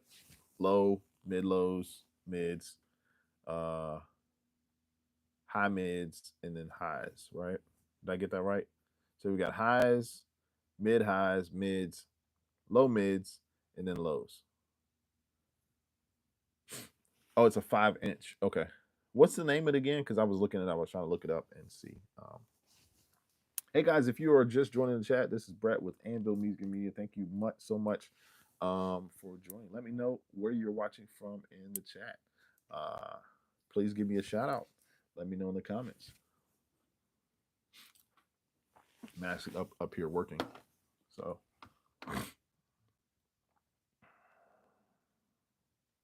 the KRK Generation 4s. Yeah. I've heard good things about the KRKs. I just never, and they are an older speaker, but the Generation 4s is probably the latest KRK 4s. And they're pretty solid as well. Um yeah, I really need to buckle down and buy some speakers. I'm afraid to, man, because I'm like, I've been so loyal to the equipment that I have that it's sort of hard for me to switch and get something new, get something different. It's so cold in here, y'all. It's freezing. Uh, Daniel says I'm quiet. I'm preparing the studio for tonight's broadcast. Oh, Daniel, you're good. You're good. I'm quiet too because I'm working. I'm actually over here working, just kind of seeing who's here as we're on the live. For those of you who are just joining, thank you for joining. This is the extended edition of my live. We were live earlier talking about YouTube content creation. I'm just working now, so feel free to hang out, man. I'm here addressing questions. Any questions that you have. I have my hoodie on because I'm cold on the inside because it's hot outside. I'm trying to keep cool, or keep. I don't know what I'm trying to do. Trying to keep cool on the inside because it's got to have the AC running. Kush says I'm back. Hey Kush, what's up? Where'd you go? What were you doing? Um, Kush, I'm up here working. I'm actually ready to get something to eat here shortly. What do you guys have for the plan for the weekend? Joey, this is great information, man. It's good to meet you, man. Hope you join the channel. Hope you subscribe because this is a channel, man. We talk about. I don't get as much into studio things, but that's what I do. I talk a lot of tech. I talk a lot about software and AI, but the studio is where I started. It's my first love. It's my baby. Welcome back, Kush. Welcome back. Joey says, I know it's always a learning curve too. It kind of changes your production and mixing when you see a new piece. Yes. And I'm sure you can agree with me. Like when it comes to creating, you have to have a sterile space, right? If you can imagine a doctor, for example, that is performing a surgery on a patient, your space can't be cluttered, right? It can't have a lot of things on it. It has to be sterile, a sterile environment. It has to be an environment so when you do start mixing or you're making surgical moves, like you can't really be distracted with a whole lot going on, right? And new gear, purchasing new gear is just that. Like there's always going to be something that's new, but like I really value being loyal to the equipment that I have versus whatever's new because things are, software and equipment is fleeting. These things in life are fleeting. Like they're fleeting substances, and you can get the latest and greatest, but you'll never be creating. First of all, because you'll always be learning what's new. You'll always be looking at what's new. You're always looking over your shoulder, trying to figure out what's the best what's the best equipment again. You're losing time all the while because you never committed, right? That's what I'm trying to that's what I'm trying to say. The commitment's not there for you to be committed in the besides the commitment, like the money. Like who's got the time, who's got the money to just be spending on new equipment? Like it's crazy. uh Joey says he sub, thanks. Cool. Andretti and Andre, I'm sorry. Shout out from Mexico. Thanks for joining, Andre. Yes, Mexico is here. Appreciate you for joining the chat. Thanks for locking in. This is like the extended version, guys. Like I'm working here, so but you guys feel free to uh leave comments in the chat. Thanks for joining from Mexico, man. I appreciate it. Hope that you subscribe to the channel. Hope you guys can still hear me. I'm in a different room, different space. So, but I've got my Hollywood Hollyland Lark mic that I'm using. Sometimes this thing works and sometimes it doesn't. Akuda is back. Akuda, what's up, man? How are you doing? How things been? I haven't seen you in a while. Thanks for joining the chat again. Yes, you are back, and I'm glad to see that you are here. Um, Look at that, man. I stayed on the live extra time just for you. I stayed on live just so I could see you. So I appreciate you for joining us back. Yes, you are back. It's always good to come back, man. Come back and check out things. How have things been with you? Tell me what's going on in your life. Joey, yeah, Joey, do you understand what I'm saying with that? Joey, you said, yeah, I'm not gonna lie, stuff is getting outrageous with prices. I had to manipulate myself into buying those speakers and the Sony C80. Yeah, yeah, because at the end of the day, you keep the main thing main thing. When it comes to creativity, sorry for the guys, I'm sorry for the hoodie, but I'm I'm cold. I'm cold where I am.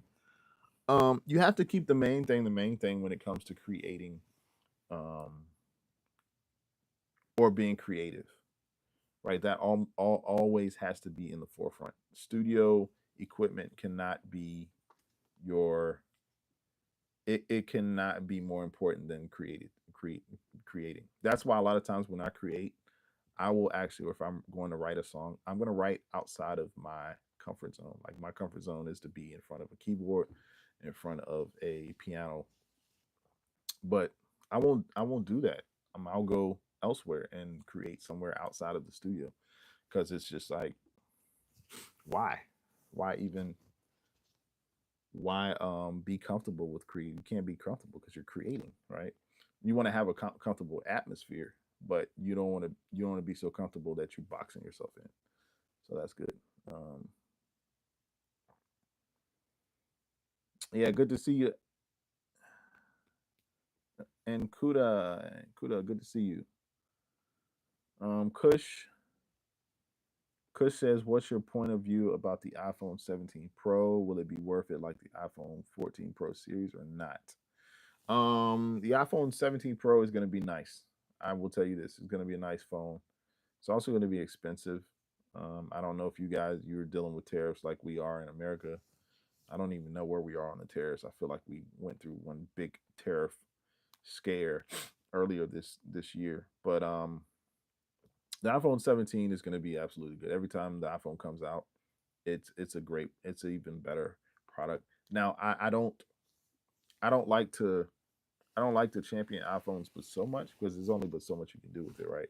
You get a new iPhone, but like the iPhone 14 is becoming a little bit dated. I have the iPhone 15. That's what I'm using this live for. But you're going to be in good company with the iPhone 17. I believe it. Plus, you'll get to see the liquid glass, the functionalities of the liquid glass, and Apple released they showed us that on its last Apple event. Liquid glass is kind of cool, but it's not limited to just the iPhone 17. You're going to be able to have liquid glass, I think, with the upgrade of iOS 26, which is going to come in the fall. So look out for that. Look out for that. Yeah, Kudo, I'm good. Yeah, I'm good. I'm good. Yeah, things are good. Things are good. It's good to be here. Good to be Oh, okay. Dennis. Okay, Dennis. I have to go to Dennis. Dennis.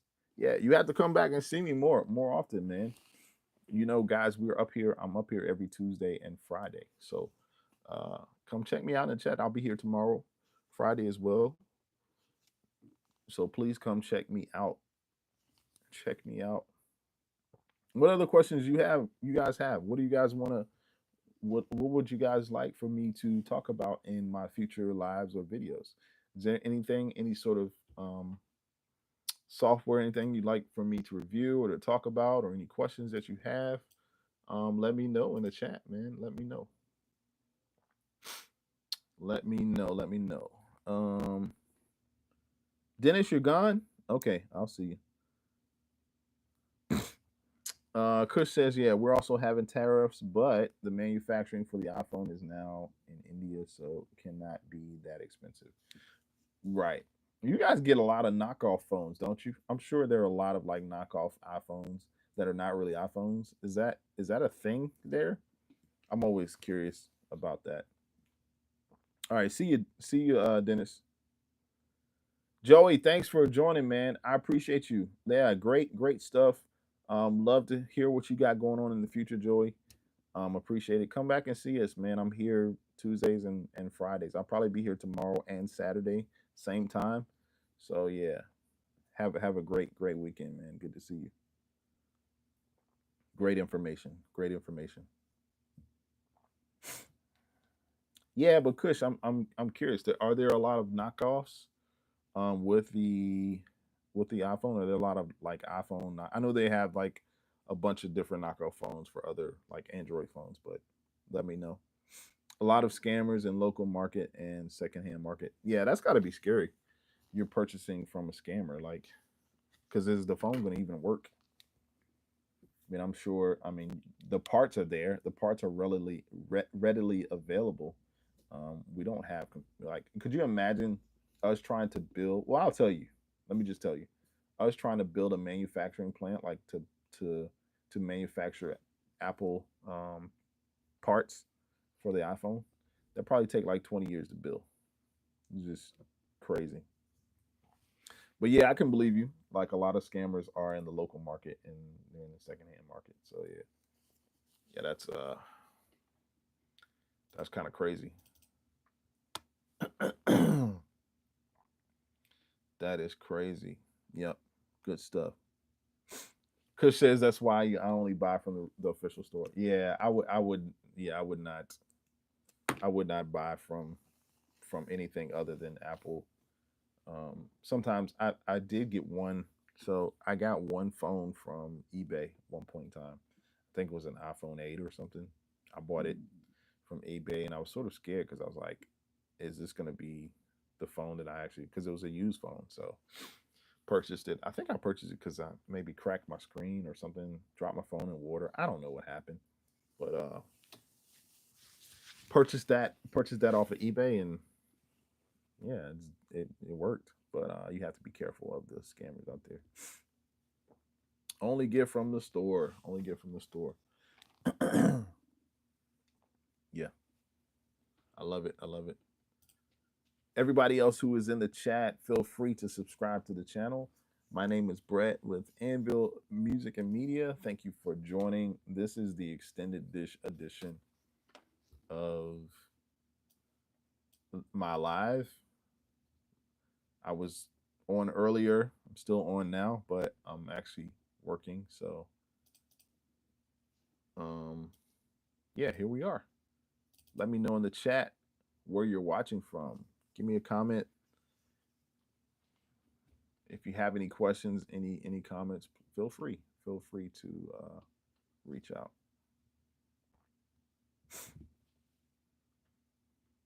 Yeah, you guys are great. It's a great community. Great to be a part of this community. I'm happy that I started lives when I did because I get to talk and chat with people around the world.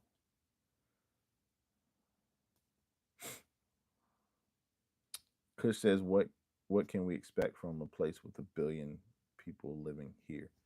I assume you're saying. I'm sure. I assume you are in India. Yeah, it's a lot of people there. Was it like 6 billion, something like that? That's a lot of people, man. That's a lot of people. Did I get it right? Did I get the country right? You India? I want to say you are from India. Let me know so I'm make sure I'm not saying that incorrectly.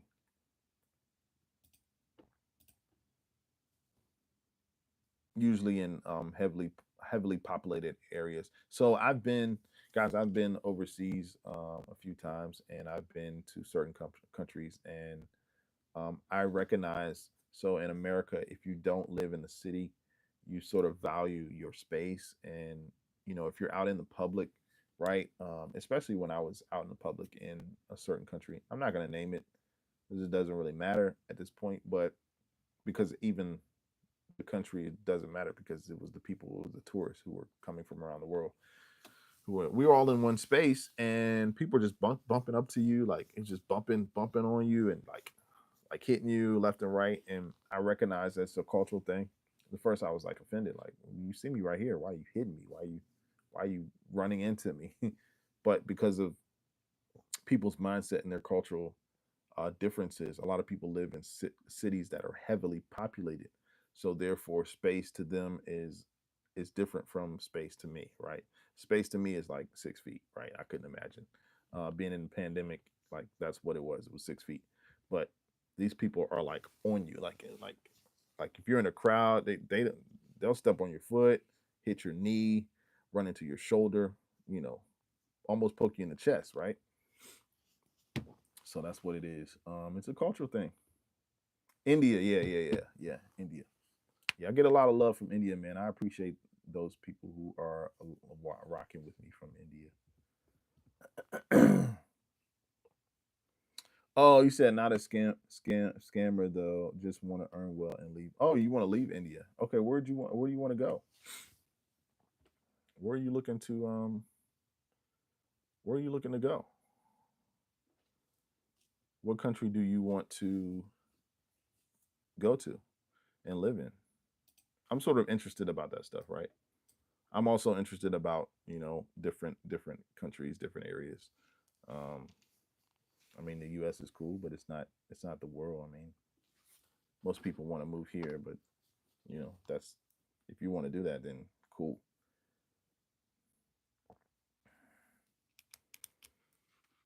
Yep. Kush, what do you do? Are you in like you into programming? Like I don't want to like put words in your mouth, but yeah, what do you do as what is your source of income, or what's your job? Where you work? Oh, Chris says, I'm not sure, but a place where taxes are low and citizenship is easy to get. Gotcha. Got you. Chris, I looked at Portugal. Portugal is a really nice place to be, very safe. Um, I looked at getting well, it wouldn't just be me and my wife. Getting like a temporary residency there. I need to look at that some more because you're moving to a country like that. That's quite a bit of move, right? So, um, yeah. Good luck on the move, though, man. Absolutely, I absolutely support it. I think it will be something that will expand you, will expand you know, your your look of the world, like everybody else. I think that's sort of cool. And I don't know citizenship these days. I don't know what it is. I mean, and even if you go to a place that is like you're there temporarily for like 3 months, you can get like a visa, a temporary visa, and just sort of experience. That's like what I would want to do, to experience wherever I am, whatever country I'm in, experience that country for like 3 or 4 months, and then like sort of decide from there. It's actually easier than you think. A lot of people are doing it online, and they're showing the process of getting the visa and moving different places. Oh Kush. Okay, so you do music production and story writing. Want to make a full production house, make movies, series, and music albums and stuff. Okay, well you're the right channel, man. You're the right channel. No wonder you're here. Because that's sort of what I do. So I appreciate you for locking in with me. Daniel says I want to be out of the UK. Really? That's funny. All of us want to be away from where we are. And something to be said about that. It's something to be said about that. Daniel, you work so hard. How are you going to get out of the UK? That's where all your work is, man. Well, I take that back. You got work overseas. You got work in different places, but I feel your sentiments exactly. Oh, sorry. I feel your sentiments exactly. Sometimes I want to be out of America.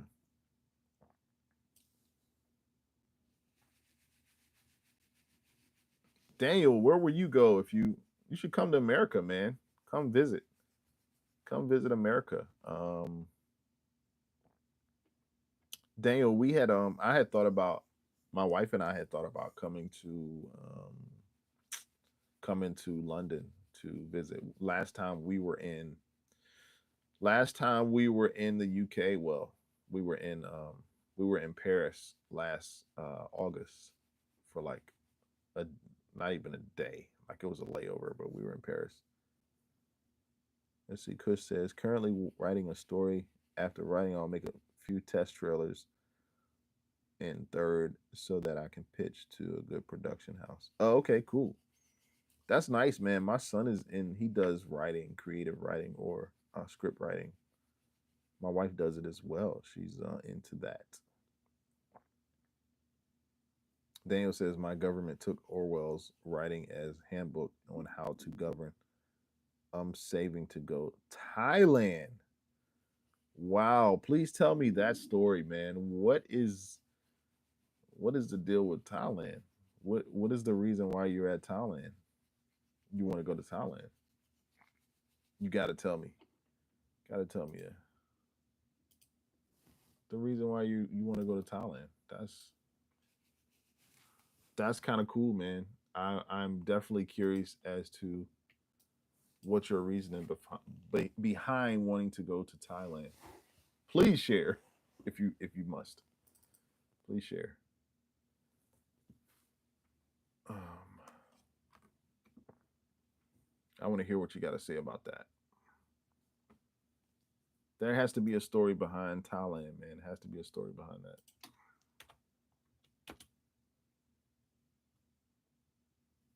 To 7180. Um, Kush says, "Can you help me with my script once it completes?" Yeah, Kush, I don't mind helping you. What do you need help with?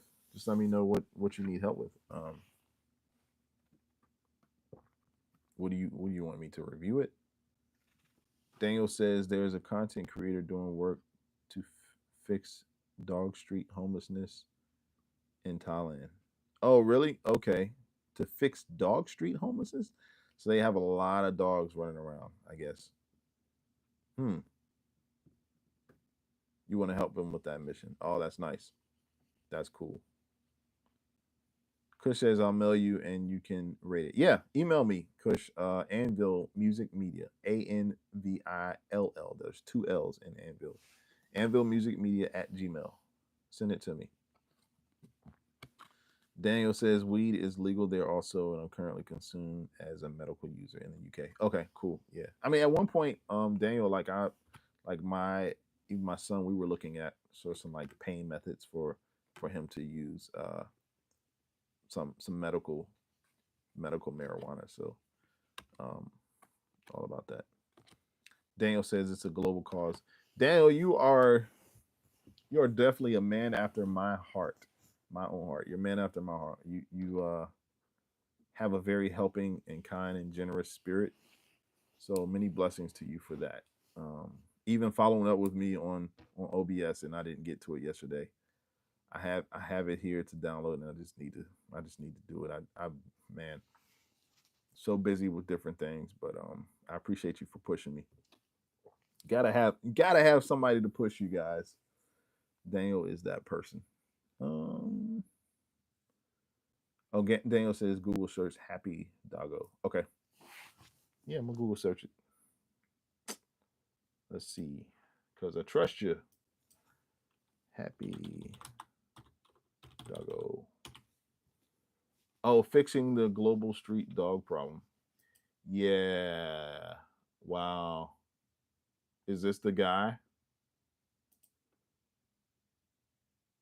Emergency medical care for street dogs. Oh, wow. Well, that's a cause, man. The Happy Doggo story. I see that's a YouTube guy on YouTube. What is his name? Okay, that's a commercial. I don't want to see that. Kush says not now. It'll probably take 1.5 years for me to complete it. It's a long journey. Hey, go, man. I encourage you, man. Stick in there.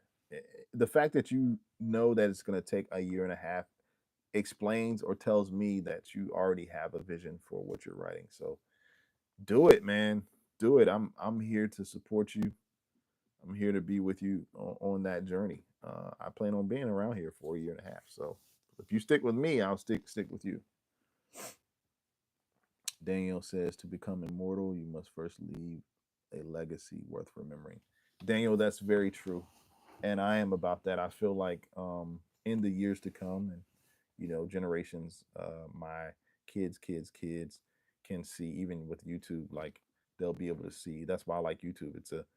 It's literally a universal library. It's a universal library, right? And my kids will be able to see me. They want to see their great grandfather. They'll be able to see me, and this is a part of my legacy, right? Establishing who I am, and maybe my son or sons will take over this page, you know, when I'm finished with it or through with it. But it is about legacy, along with building up your finances and making sure your family's taken care of. That is the guy. Okay, cool. Yeah, I'm gonna check it out. Daniel says one of the many things I plan to do is help to fix some of the world's problems. I'm with you on that, Daniel. Let's tackle it together. Let's do it. What other problems are you looking to fix, man? Time is finite, though. We get 80-ish years, yes, give or take. How we make the most impact on a planet that already survived 15 billion years. Yeah, time is very finite, and I'm at the stage in the age where I realize that. So every day's got to be purposeful. We've got to be purposeful in what we're doing. So Kush says, "I believe God." Well, that's enough. I mean, I can't argue with you on that. That if you believe God, make sure that you might meet the right person that found you there. Must be a reason behind that. Maybe in the future, dots will connect. Hey, I'm a believer of that, man. Could you imagine, Kush, if I didn't start the channel, we wouldn't have met. You know what I mean? If I hadn't started not just the channel, if I hadn't started live broadcasting, this wouldn't be you and Daniel and Nabbit World and Tanush and Arshnu, all of these people that I know, we wouldn't have connected. So there is a reason behind it. Like I continue to say, I appreciate you guys because you don't have to be nice. Like that's the thing about life. Being nice is somebody being nice to you is actually a bonus. People don't have to be nice to you. They don't have to value or respect you. Never mind the fact that you being on YouTube in a space where it's so many other channels that you guys can be a part of. And I'm sure you are, like, because I follow content creators in this space because I want to learn and grow and earn, right? But it's just a testament to know that you guys are like locked in. Uh Few of my most loyal subscribers even now, like us just talking. So man, I appreciate you for that. Definitely appreciate.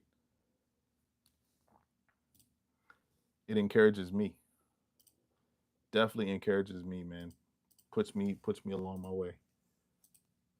Um, so you guys keep at what you're doing, whatever I can do to sort of encourage and be here uh, in life, that we can continue to keep each other lifted up, man. It's all about being positive, allowing to have a positive space and a positive place for us to be. It's what I love to do, man. This is who I am. So Kush says, imagine you do exactly those things which I do. Your wife and son is script writer. Can't be random that we found it. Yeah, nah, it's never random, man. It's never random. And I don't. So that's the thing to me. I don't really care. It doesn't matter to me who you necessarily believe in. um, you know, I'm a Christian, I believe in Jesus. Okay, that's fine, but you have to believe and have faith in something that's higher, a higher power than who you are in order to get through life. Like I'm sitting in a chair right now. That means I believe that it's going to hold me up, right? Um, I'm inside of a house that I believe that's not going to collapse on me. So there are invisible forces around me that are working in my favor, but it just doesn't work just because it works.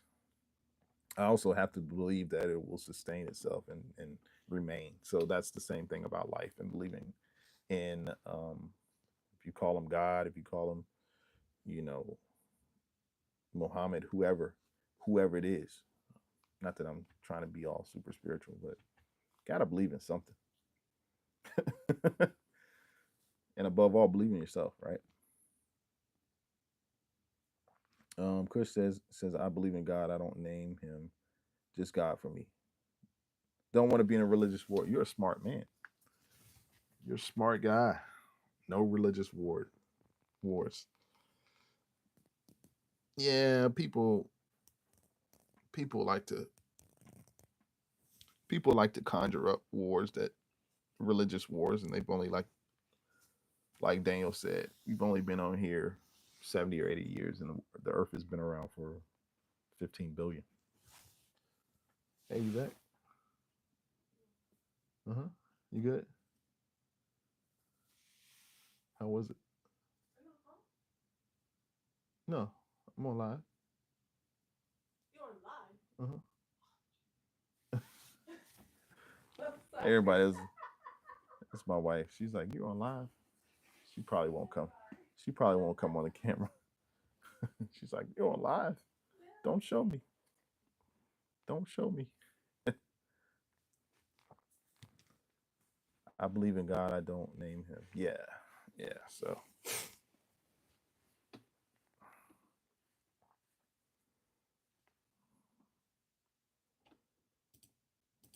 what else you guys got? Oh, Chris says hello to her. Have a great day, ma'am. Thanks. I'll let her know you said hello. Chris says hello, honey. She says hi from the other room.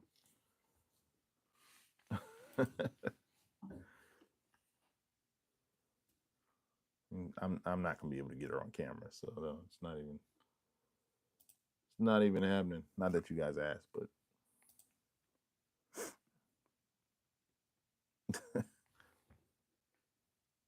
any other questions you guys have? Anything else to share?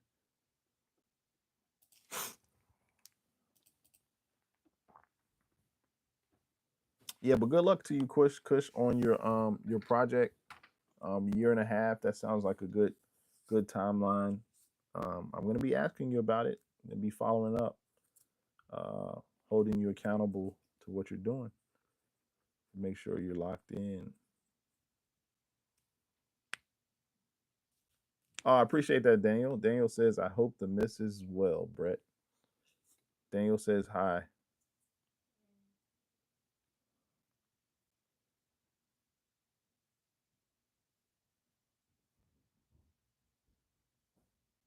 Oh, Chris says, let's see. I would love to have a good family. Like, I want to ask what it was feeling like when you have a child. Well, I mean, of course, I didn't have the child, but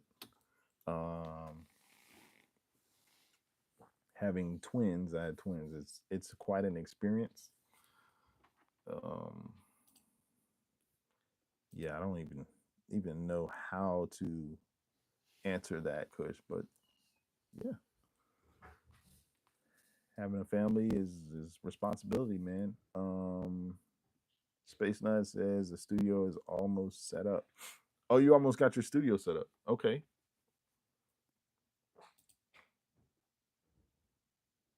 How much more do you have to do?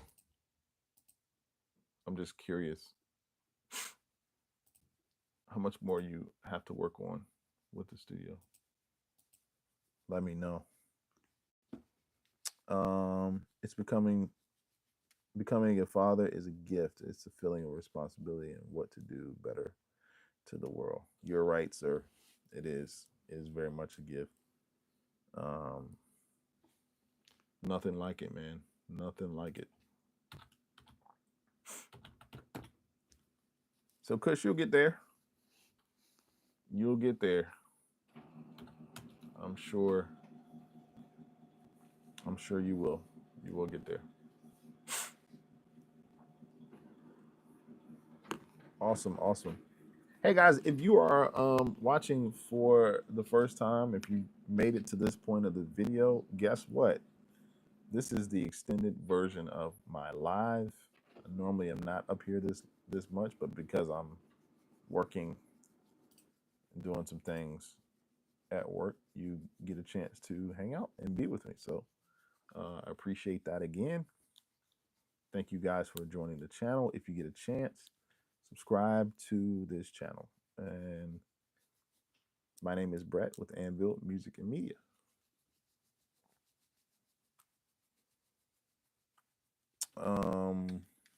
Daniel says, gotta put a green screen and lights up just to set my desk up on the other side. All the IO is packed down and to move the space around. Yeah, okay, cool. Is there a reason why you ended up what am I trying to say? Is there a reason why you are rearranging your studio or maybe setting up a new one? God bless you too, Kush. Thank you. God bless you too, man.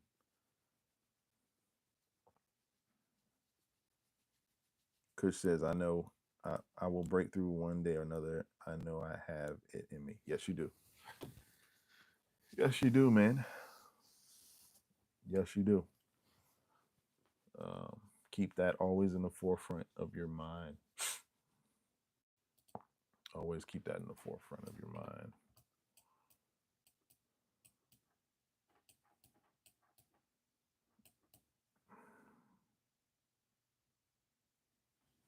Oh no, there's nothing wrong with being confident. You have to be confident, man. And you can maybe call it Godfidence, like confidence, but except for Godfidence, like you're confident in what you can do and who you are. I love it. I love it. Love, love, love, love, love it. Um, yep. It's good stuff. Good stuff.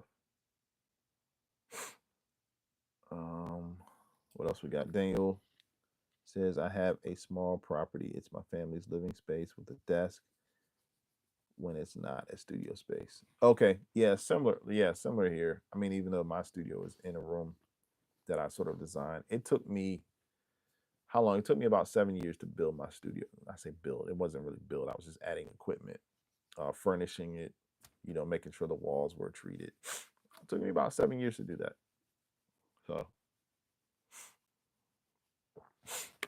Kush wants to know how my music journey started. I'll give you the quick end of it. I started learning music production in my 30s, so that was about 5 to 10 years ago. Um, I had a mutual friend who was looking to do an album. I had no knowledge of how to mix, had no knowledge of how to produce. It was just like she was sort of a guinea pig. So she would come to me and with songs, and I put music to it, right? I at least knew how to do that with the music. So I learned over time like how to mix, how to run sessions. Like now I have sessions that I run. I engineer them and I produce them at the same time with artists.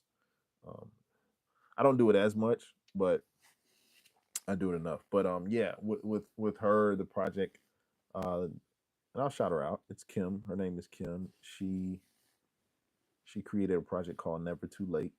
We went on to do a album release, and like we were just sort of kids and trying to fulfill our dreams. And I was learning, and she was already sort of in her space. She had just graduated from music school for vocal training or vocal I don't know, either teaching or vocal, something in music. So I caught the bug then, and then I slowly learned how to learn my equipment. A lot of long and hard hours, right? A lot of long and hard hours. Um, and from there, I just slowly started to try to perfect my craft, right? So,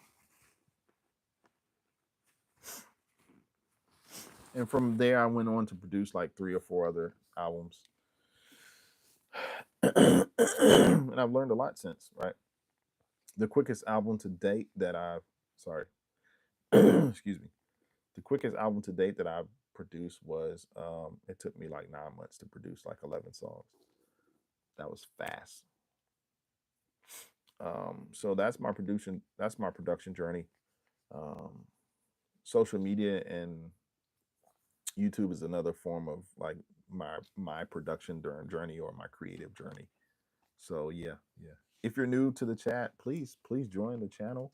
Ask that you subscribe. My name is Brett with Anvil Music. This is the extended live version, guys. Um, these are where my day ones are here, locking in with me, just talking and chatting. I don't really have anything really to talk about other than we're just sitting up here talking about life, man. How life is and how it can be. Hopefully that answered your question. And Kush, maybe one day I'll get into that more depth. Some of the things I've learned, give you some inside stories of what I've learned in my journey.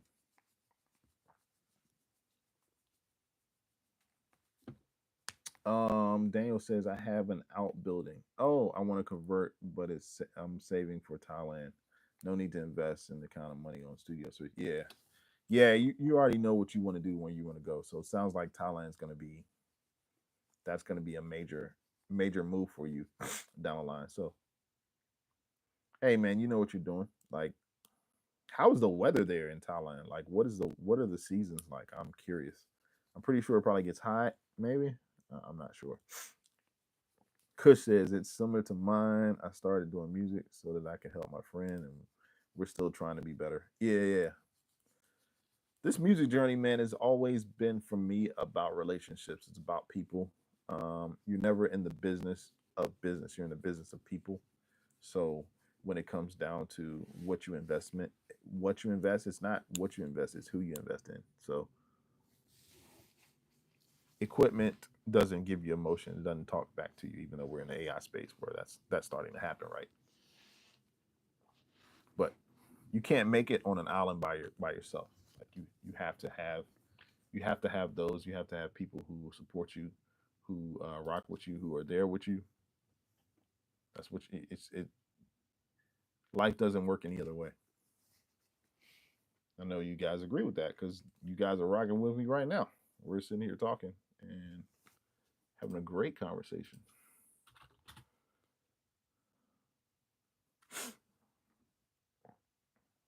270 grand. Let's see. Rainy season can be bad there. Oh, okay. So it's like, does it flood or is it just like monsoons? I feel like I've heard that with Thailand.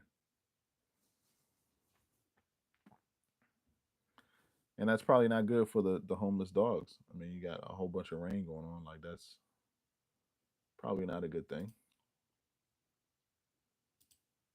But I don't know. You have to tell me what that's about. Um,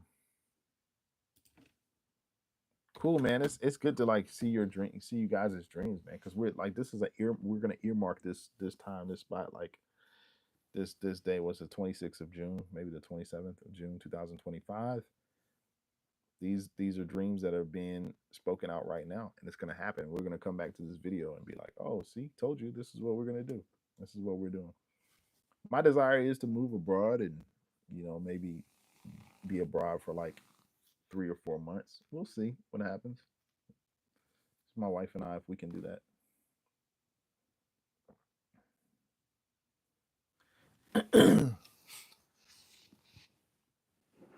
Kush says, yes, you're right. Every need support to climb up. There's nothing wrong with taking help or support. Yeah. We can't be Allens, right? I need, just like, I need a team, you need a team. We all need each other to make sure everyone is benefited in the process.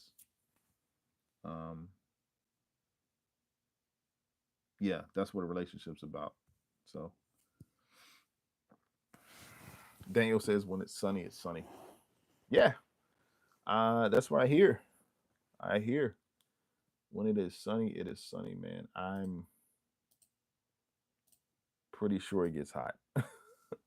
Not I'm pretty sure, I know it does. I can imagine the amount of heat that they get there.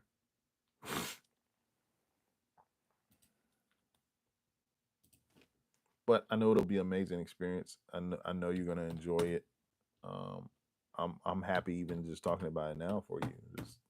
Just knowing what all of the possibilities that you're gonna come up and face, and how it's gonna be very rewarding, right? It's gonna be very rewarding. Yep.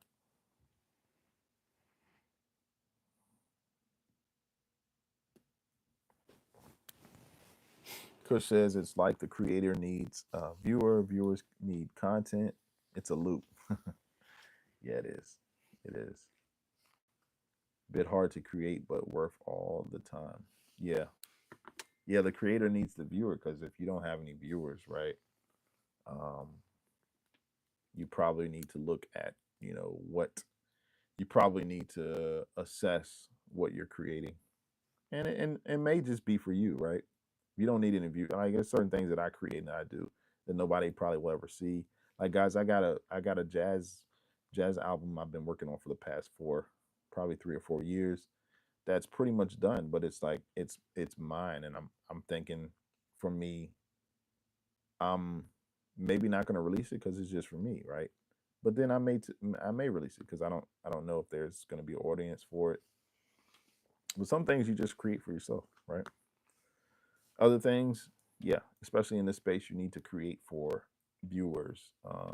Make sure the viewers are a part of your journey. Make sure they are interested in what you're creating and what you're delivering in terms of content. Because if it's not interesting, if it's and there's something out there for everyone. Just like you said, the creator needs the viewer. The viewer also needs the creator, because there are niches out there. I mean, you talk about it: basket weaving, furniture shopping, um, clearing out your closet space. How to nurse a baby. I mean, it's so many different things that are out there that people are constantly and consistently searching throughout the day, and there's somebody out there for it. So content is it's the eighth wonder of the world, right? Next to investing, of course, like Warren Buffett says, or compounding interest. Did I get that right? I think. Kush says, play something if you can. I will, man, but I'm actually in my workspace, so when I get a chance, yeah, I don't. I mean, yeah, I can play something. Uh, Maybe not in this live, but yeah, I'll play something eventually for you guys. The fact that you guys are hanging out is amazing, man. I appreciate it. You guys are locked in. It's a beautiful thing. Beautiful thing. Oh, that's not gonna work.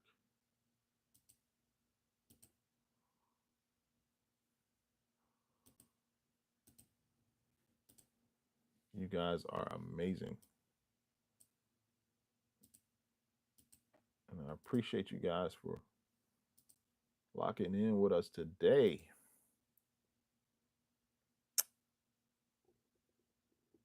But one thing I'll say: don't stop. Just realize it, because I have 100 songs, didn't realize them, and it's a bit of a regret. You got 100 songs and you didn't release. Man, you should release at least 10.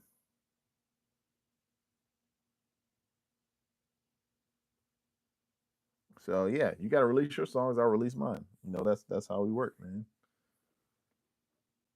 Bottom line is, It's your choice. Don't have anybody to force you to say that you need to release what you release, but it's your choice of whether or not you want to release something. But that is cool, man. That's cool. I love it. What's wrong with this?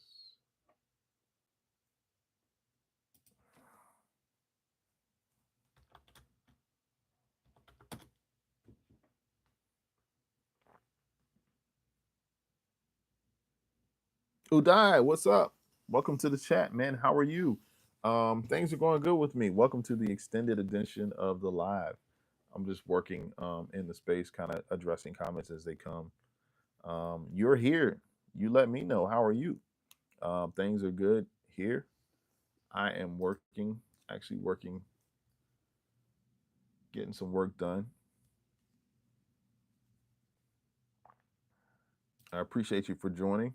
Make sure you, if you have not subscribed, please subscribe to the channel, man. This is where it's at. Thanks for joining and the comment.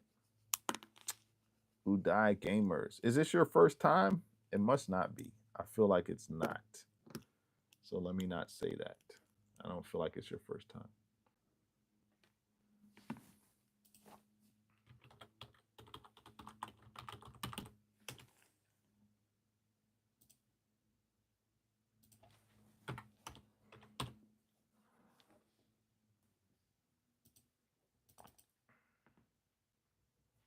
Hopefully you guys are working like I am. And if you're not, that's cool too. Let me see. Udai Gamers, thanks for the subscription. Appreciate it. Appreciate it. I appreciate it. Yeah, lock in with me Tuesdays and Fridays, man. I'm here live every Tuesday and Friday. So you can, I mean, today's Thursday, obviously, but you get a chance to hang out with the crew. It's just a few of us. We're kind of talking about different things, about everything, rather, actually. So those of you who are here, appreciate you for joining. This is the extended chill version, the work edition. So that's what I'm doing. I'm working right now. Yeah, thanks for joining. Thank you so much, man. You guys are amazing. There is work to be done. That's why I'm doing it right now. C12.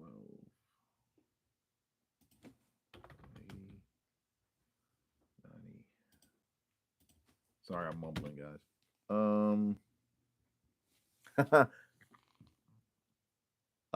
Kush says, done. I'll release them, but it's like I'm still learning, trying to better every song I make. Okay, I make better than before. Then it becomes like a previous one. It's not good to release. Yeah, yeah, man. You probably just got to get over that and just release. I heard somebody say. Somebody said to me, it was very, very. It was very valid point of what they said to me. They said, God didn't give you things to release to keep to yourself. It's supposed to be to benefit others. So yeah, just gentle nudge, man. You know, take the best of what you've done and release it, because then once you've released it, then you can really see, okay, the growth in what you've released versus, because you'll never get sort of a feedback from those who are maybe fans, you know, maybe those who give you constructive feedback or whatever, but until you release it, nobody really knows what you're doing, or they won't have the chance to sort of enjoy. Nice. Udai Gamer says, no, I'm not new. Yeah, sending love back to India. Love you guys in India, man. You guys are probably my number one base there, which makes sense because it's like 6 billion people in India. I don't know what the population is, but it's populated there. But yeah, I appreciate you guys, man. Thank you, India. Um, thank you for joining the chat and the live.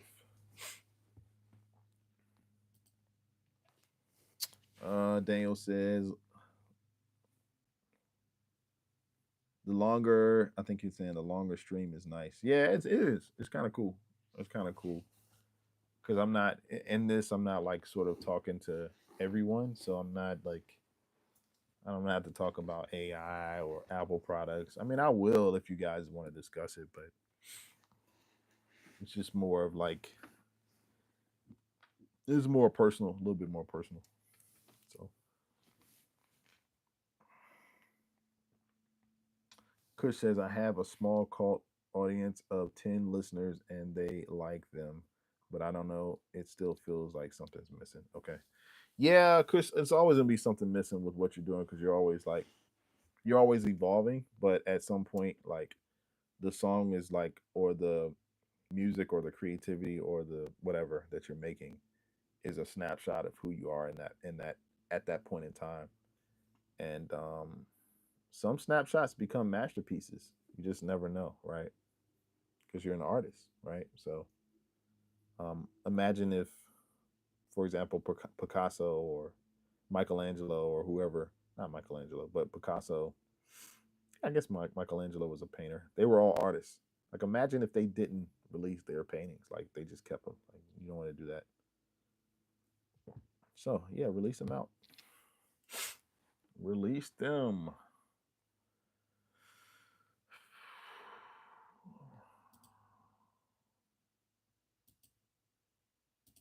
But I'm just here to encourage you. I'm not here to force anything on you.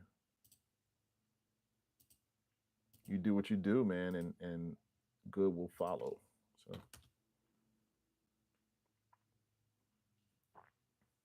Udot Gamers. So what do you got going on today, Udot Gamers, man? I'm glad that you made it back. Hopefully, maybe you're still in the chat, but I just wanted to acknowledge you again from India. I always get love from India. Um, maybe one of these days I'll get to travel there, go there to see some of you guys. But sending you love back. Thank you for the support. Um, you guys are amazing there.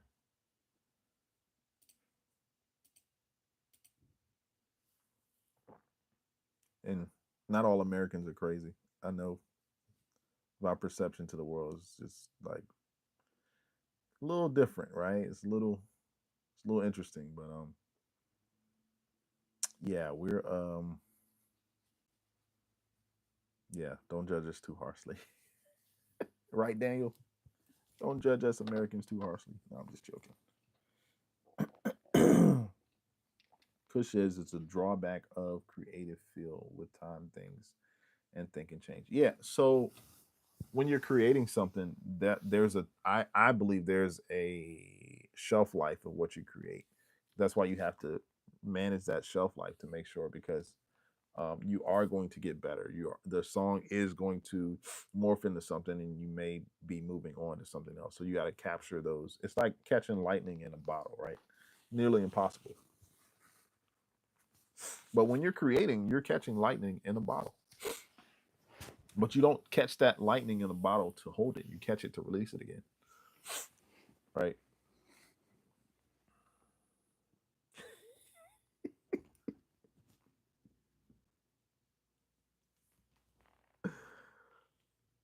Oh, that's funny.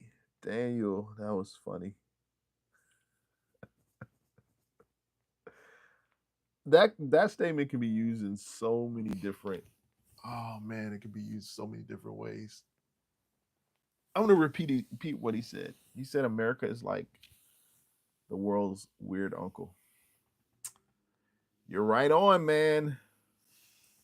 Take that however you want to take it. That's all I'm saying. We all got weird uncles, and take that how. I know I have kids that I would not leave around my weird uncle.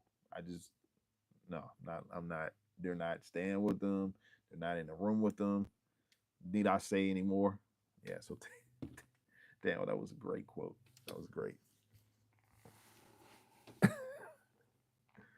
That was a great. Oh, Kush says, yeah. Personally, I don't judge anyone negatively. Spread love, no hate to anyone anyway. Yeah, I like that. I like that. I know. I just we have to stay off of news and off the internet because people are crazy.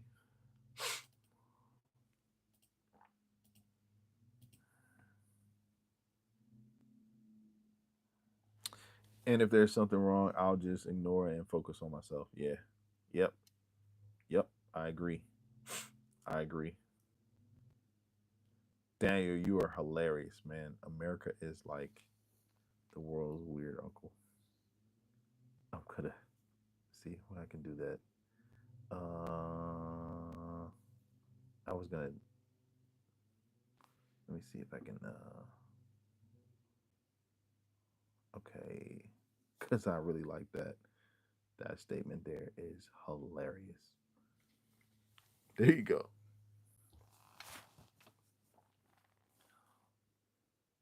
Ain't too many people gonna not agree with that. There ain't gonna be too many that don't agree with that.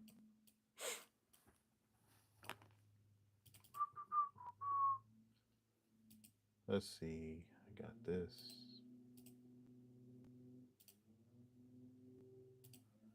Sounds like somebody's cutting grass outside. I don't know what's going on. What else you guys got?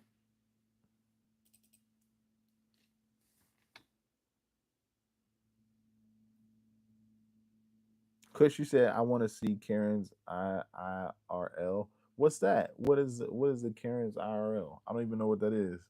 Is that something that happened recently?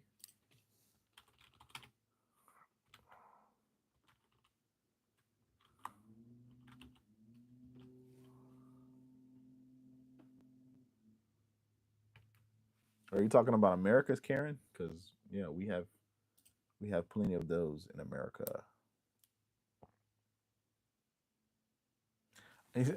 Daniel says I still go to a barbecue with my weird uncle. Yes, because in America, it's about barbecue and beef, and it's about meat, meat, meat, more meat.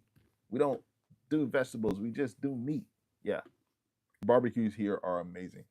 So if you go with your aunt, your uncle, your cousin, your friend, doesn't matter. If you were here, I'd invite you to my barbecue, man. We do some things. Even though like lately, I've as a family we've kicked pork and beef. Like so, we only eat chicken and turkey. So oh, Karen in real life. Okay, sorry, I missed the context of what you're saying. Yeah, Karen.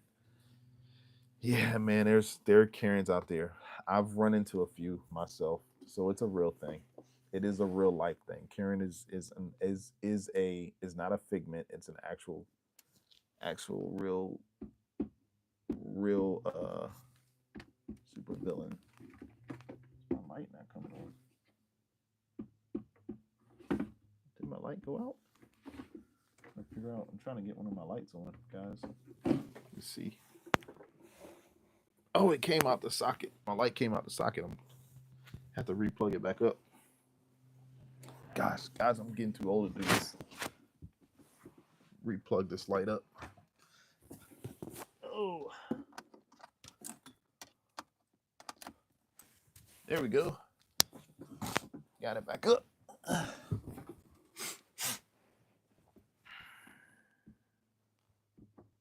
Y'all hear about Karens on the news? I'm sure you do. It's kind of sad actually, but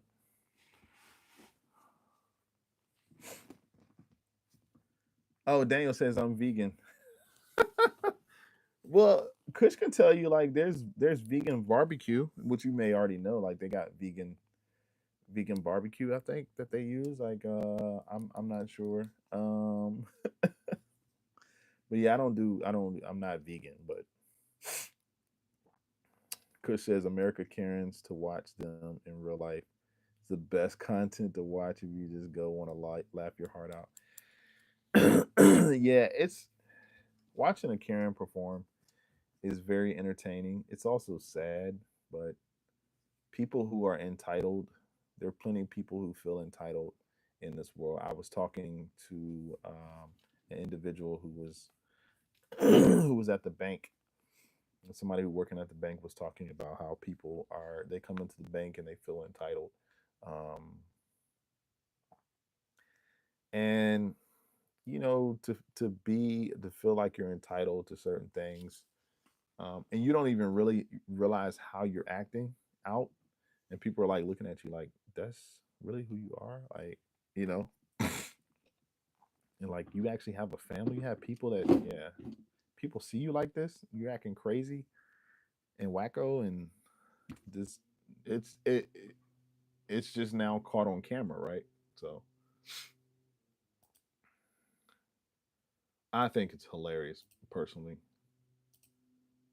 You can't let stuff like that get to you.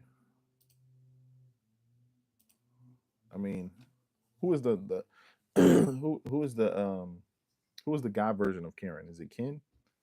Ken is the I've had some Kens on the live stream. Y'all probably seen them. Like, I ignore because people are like, they're trying to get a rise, or they're trying to get uh they come in and they troll.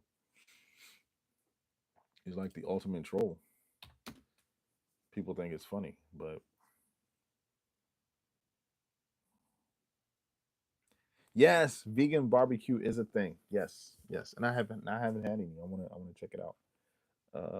As long as you have the flavors, like, you should be good.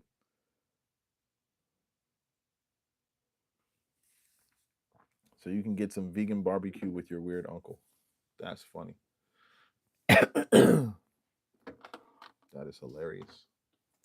I love it. Who else is in the chat? Who else? I see some other people in here. Let me know where you're watching from. This is the extended live version, guys. It's a few of us. Most people have jumped off, but we're still here. Still talking. I'm working now, actually. So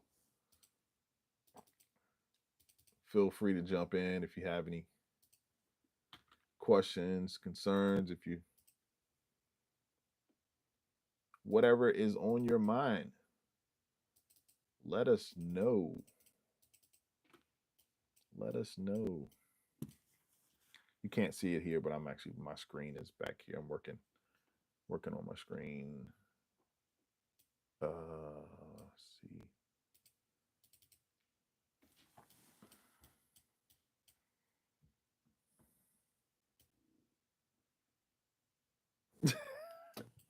Oh man, you guys will be fighting in chat. Kush says barbecue is a good thing. Please don't add vegan stuff in it. No, I'm sure Kush, you can have your meat barbecue, and then you can have your vegan. That's funny. Daniel said I was a chef before I did content. What? You were a chef, man? Daniel, where are the cookbooks at? Daniel, we got to get some cookbooks out, man. We should work on some cookbooks for you. You can release those. I mean, how many people would pay for a cookbook? I'm always thinking like content stuff, like selling content or giving it for free. How many people would pay for that? You know how many mothers like don't have time to actually cook, and if you actually provide the shortcut on what to cook and how to cook, like they will pay you for that. I'm just saying. I'm just saying. I'm just saying.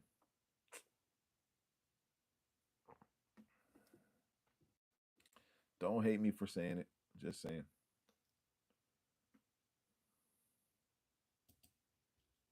You could really, really, really, really make some money off of that.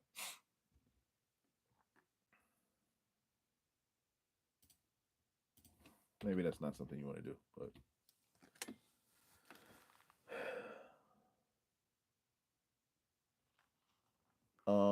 Daniel said, you said I slipped in the shower, I was left disabled. Oh, okay. Man, I'm sorry to hear that. Oh, really? Okay. Okay, makes sense.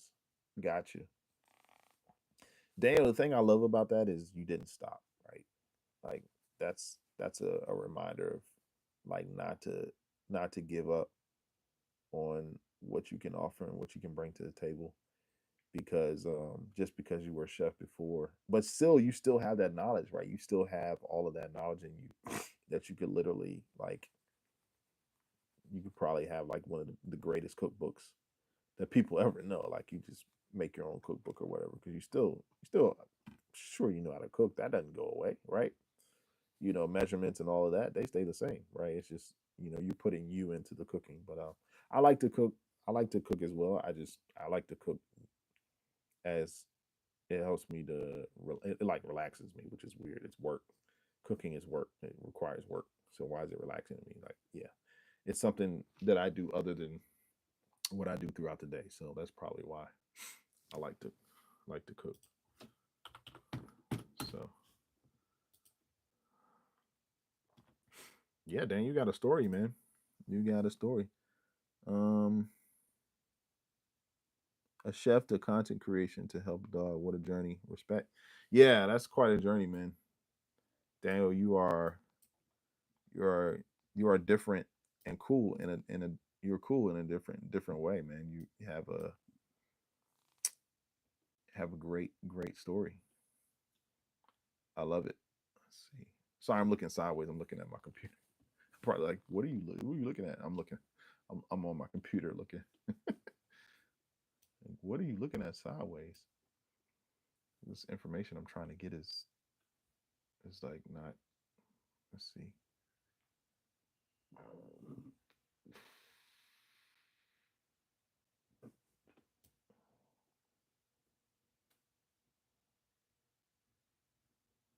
Hmm.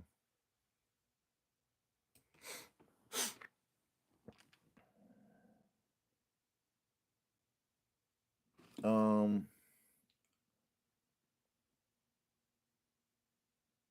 I'm trying to make the most impact I can. Trying to make the most impact I can. Let's see, in the world. Yeah, cool. Better chefs than me. Oh, come on, Daniel. We talked about that before. It's only one Daniel. Better chefs than me. Many cookbooks exist. Yeah, but yours is would be one of a kind. I ain't gonna push you into that, man. I mean, hey, but yeah, like Kush said, love and respect for that. Much love and respect for that.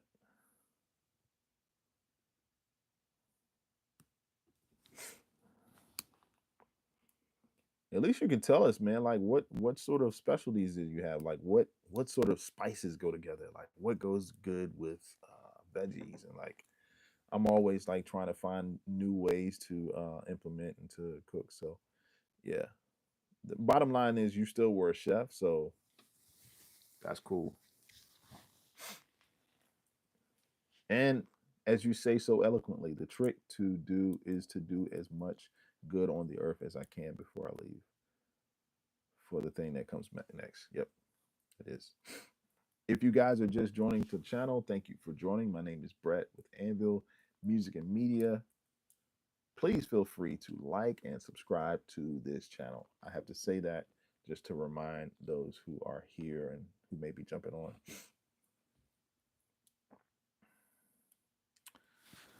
on.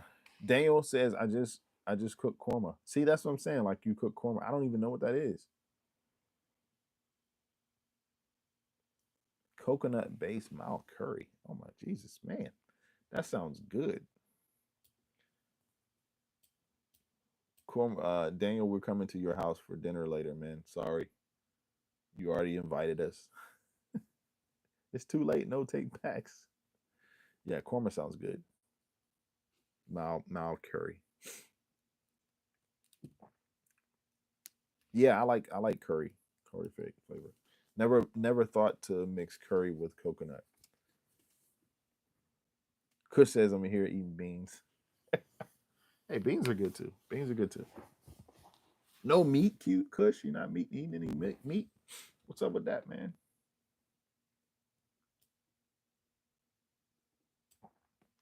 Why aren't you eating any meat? Oh, 37.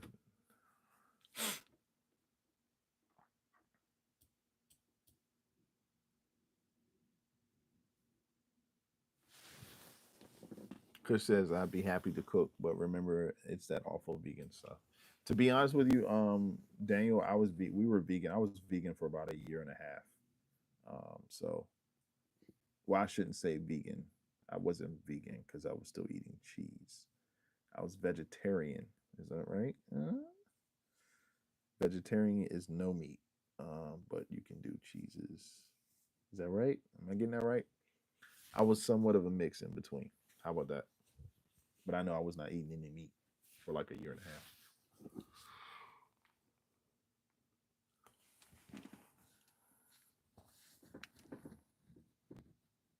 The protein in my curry is mixed beans, Kush. Yep.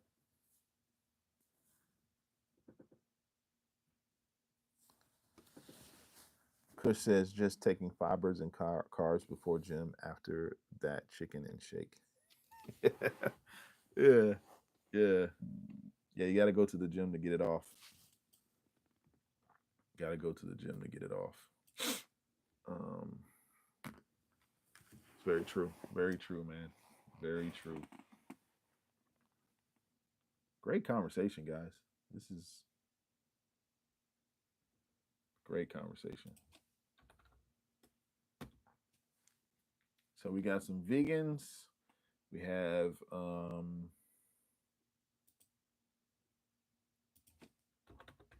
some meat eaters. I'm telling you guys, you come to America, you don't want to you're not gonna miss having meat because meat is all around, all over the place. We slaughter daily. Daniel says, all good. I'm not a pushy vegan. As vegans usually also hate other vegans. Okay, I don't know why. Why do vegans hate other vegans? I can only be responsible for myself and others. Yeah, can't be responsible for the weird uncles, man. How about that? No responsibility for the weird uncles. What? Can't take responsibility for that.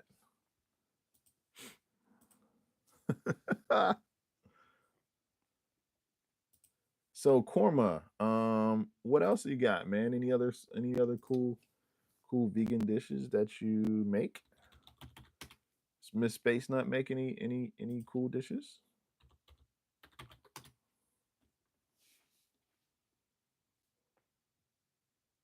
Um, let me know. Let me know in the chat.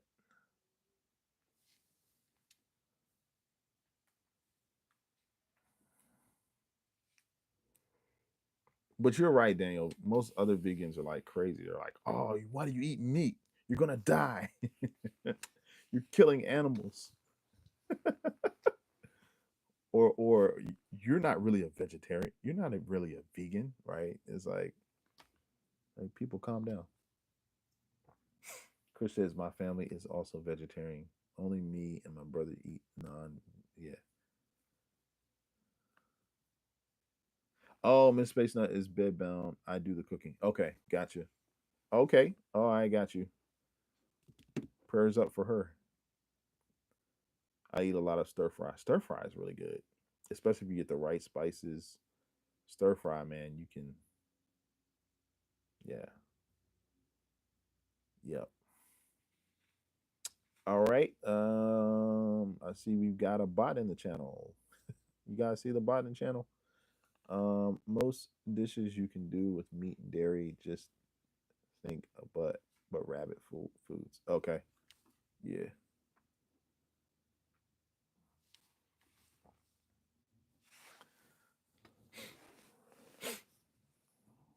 I just don't understand these bots come in the channel. It's like people. Are they people that are trolling or are they bots? Like I don't get it. Just have to ignore the bots.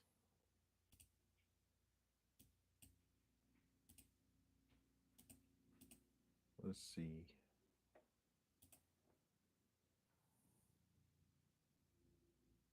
Okay. Most dishes you can do with meat, dairy, just think that, but rabbit foods. Yeah, yeah, yeah. You have the majority of your dishes. The seasonings are still there, but yeah. Daniel says I like to do a chicken style burger, for example.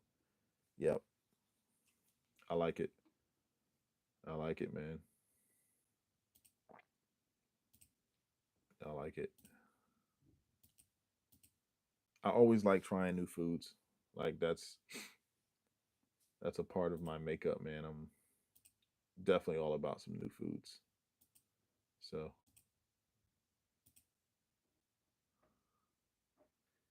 Daniel, if you ever start that, if you ever get that cookbook going, man, just give me the credit for that. I was the first to tell you you should do the cookbook.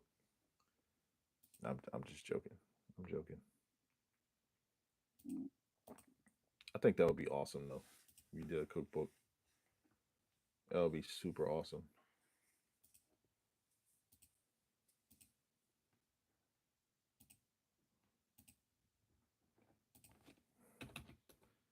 You'd be surprised who would buy it.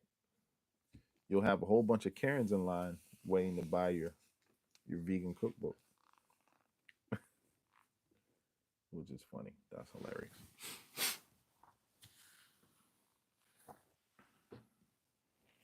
Yep.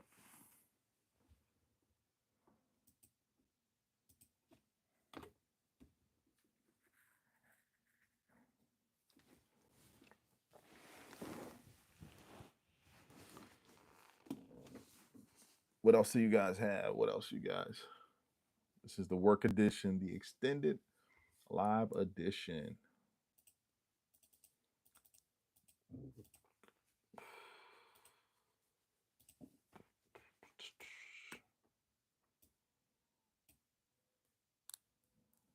Daniel says, I almost did write a cookbook for Mars, but humans getting there is becoming less likely in my lifetime. Yeah, yeah.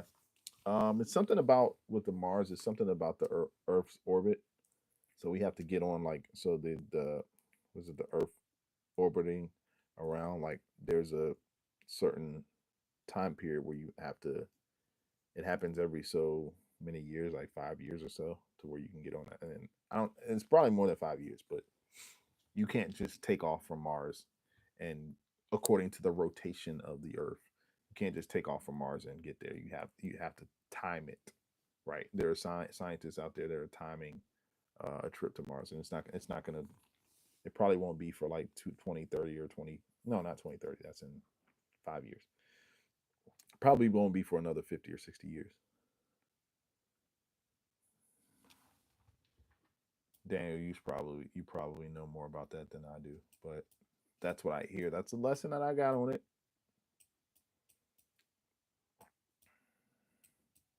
People don't realize there's so many more planets that are livable than Mars. And we discover planets every year. NASA, that is, if they will stay in business. But I don't know if they will. That remains to be seen. I wouldn't be surprised if the U.S. government gets rid of NASA. Mars, let's see, Mars needs an exclusive vegan diet in the early days of colonization. Oh, okay, gotcha.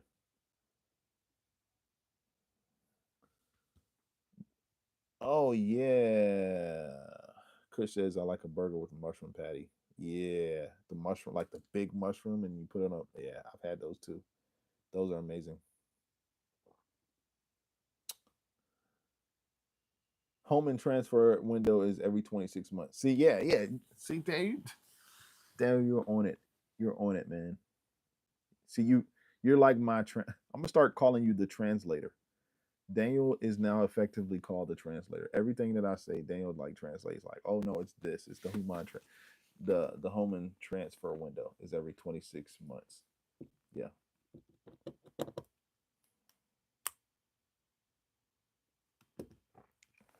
They hope to be building a city on Mars by the 2100, but in all honesty, it's likely closer to 2150. Okay. Yeah, Daniel, you know what you're talking about. The translator. Is that too on the nose for you, Daniel? Because I'm gonna start calling you that. Like you're the translator.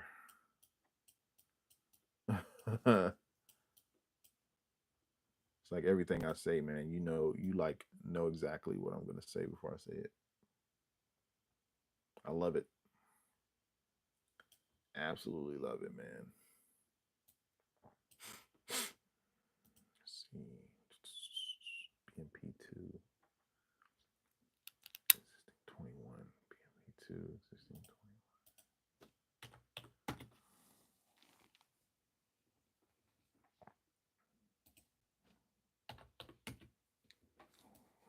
Kush said, I'll be dead by then, to be honest. Yeah, most of us will. 2100. That's another 70, 75 years. Yeah,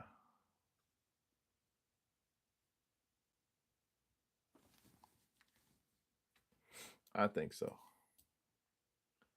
But your spirit will live forever, ever, ever. Oh man.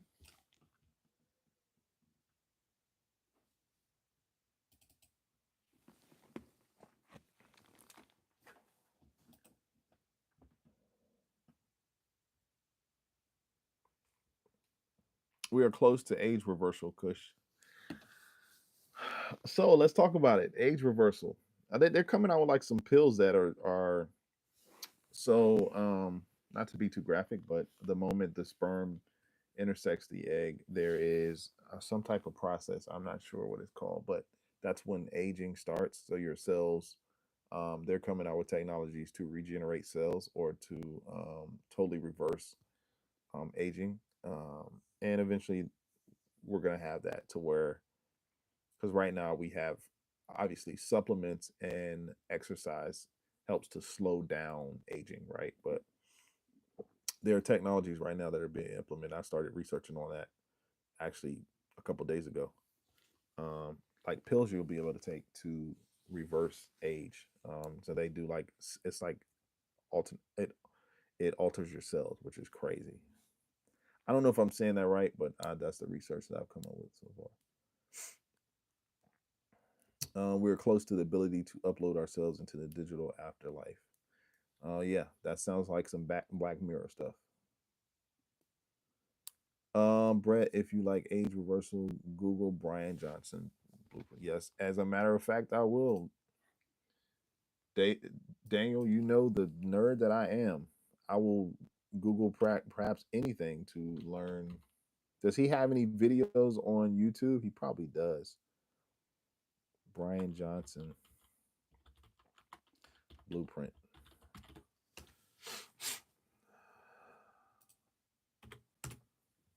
Hmm.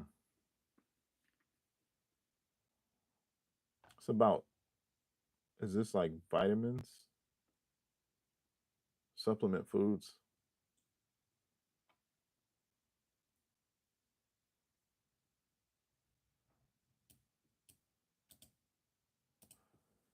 I've never heard of this guy.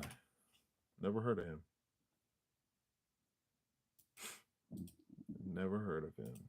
Brian Johnson blueprint. Okay, I designed the perfect anti-aging diet.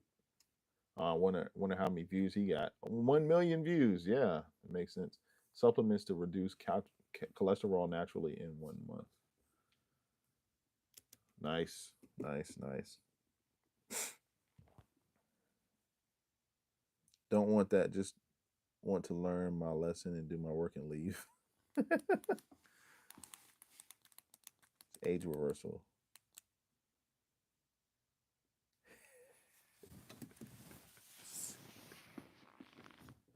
Oh man, Daniel's funny, man. See the rabbit hole open in Brett's. Yeah, man, my eyes like it huge. Like that's so funny you recognize that because that's exactly what's going on right now.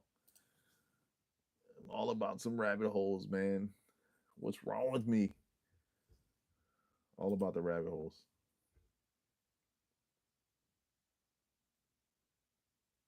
Oh, don't go for the vitamins. Google him as a person. Okay, his biological age is lower than his son's.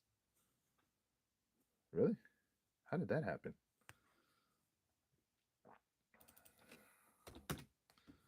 I'm on it, Daniel. Rabbit hole, here we come. I'm on it. He's got six. He has 1.68 million subscribers, so he's clearly doing something. Wow.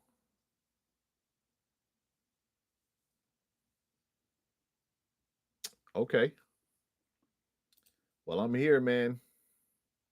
Daniel, you've done it again. You got me to 2050.earth, and now I'm on the dark side of fame, money, high performance with Dr. Mike Israel, Brian Johnson. He's got a podcast.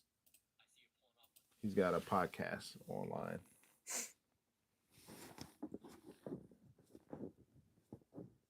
It's a curse to be here. Oh man, don't say that. Constant hustle and tension and stuff. Yeah. He spent a fortune to figure out the blueprint. Oh, figure the blueprint. Okay, I got you. Got you. Well, I'm locked in. I already followed this guy, so thank you for that. So now I'm gonna be getting. Now we'll be talking about age reversal things in our lives now, guys. So it's you guys' fault for me talking about age reversal. I mean, it's all cool stuff. Like I'm Daniel. I'm not quite as researched as you are, but maybe one of these days I'll get there. But I definitely love. I love information. Love learning. Love sort of getting research and knowing what's going on and what's happening, what's going in the future. So thank you for that. Appreciate you.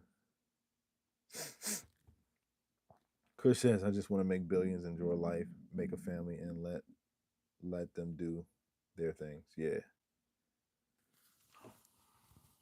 Have to enjoy your billions. If you enjoy billions, man, you're gonna have to give me at least 2 million.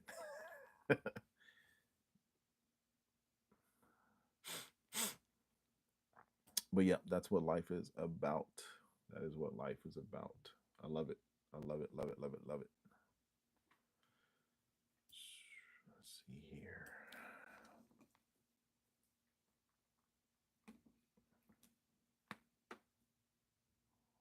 270.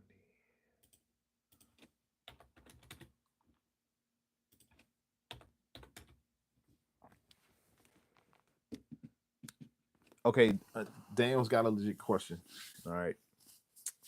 Uh, would you transfer to a digital afterlife if you had the chance? Um, that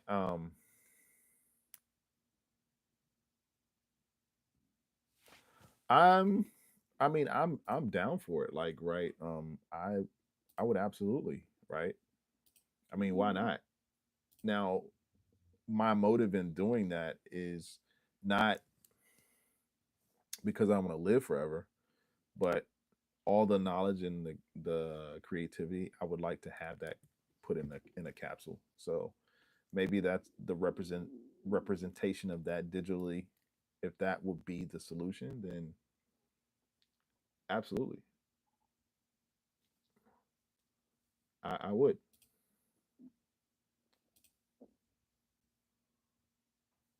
I would, Daniel. Would absolutely. What about you, Kush? Your turn. I mean, that's where we're headed, right? Um, Earth and life is sort of in a head-on collision with technology in the future. So Kush says I wouldn't transfer the digital app. I'll do is just tell my kids about my goals, what I want them to complete, and knowledge for that. That's it. Okay, fair enough. Got answers from both of us, man.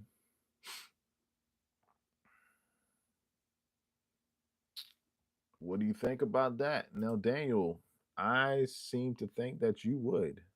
Would you? If you were afforded that opportunity, would you? Would that be something that you would do?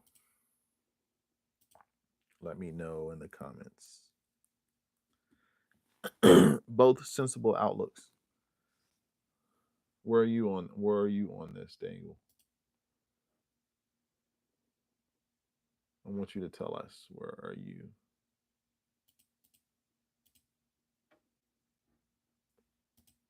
What's your take on this?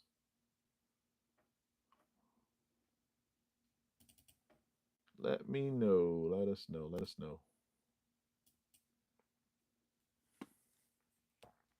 Well, the question is a complex one. Well, clearly, I wanted to think a little bit longer than I did, but you got me shooting from the hip. So that's the only way. That's the only way I sort of know, or you would know that how I feel about it. It boils down to how you feel about quantum suicide. Oh wow, that sounds deep. I've never heard of that term. I'm good with it, but many are not. Okay. I will have, yeah, let me do some research and get back to you. Um that is something that I'm not totally sure. Not totally sure about without the proper research. Quantum suicide sounds crazy. I probably shouldn't even say that word. Um we're not endorsing that by any means, any type of dash word. um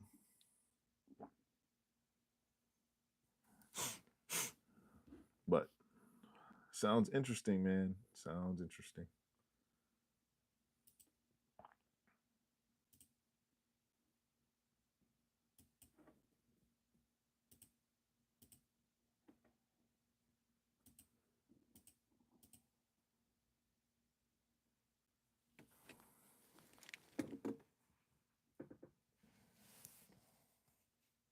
There's a film that explains this. Okay.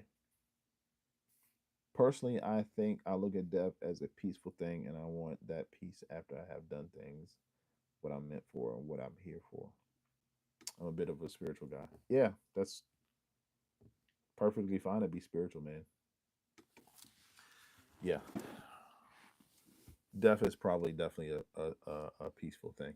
Most people fear it because they aren't sort of okay with themselves, right? It's just like for example, if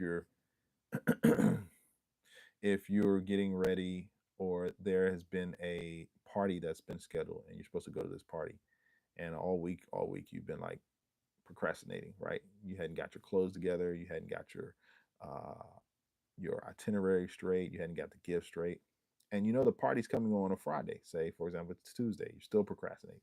It's Wednesday, you're still procrastinating. Thursday comes, Friday comes, and you're not ready, you're not prepared. Are you going to be more likely to go to that party or less likely? You're going to be less likely. You're probably going to be fearful and anxious about being at the party because you didn't become prepared. But if you sort of prepare, just like in life, you prepare for the things in life, you prepare for death, then you're sort of like at peace once it does happen, if that makes sense. And that is the ultimate truth. I actually was proud of how I put that parallel on there. Different parallels. Death is like preparing for a party. If you aren't prepared, then you're gonna always be like, "Oh goodness, it's coming, but I don't want it to come just yet because I'm not prepared. I'm not ready." Yeah, always be prepared. Death is no different.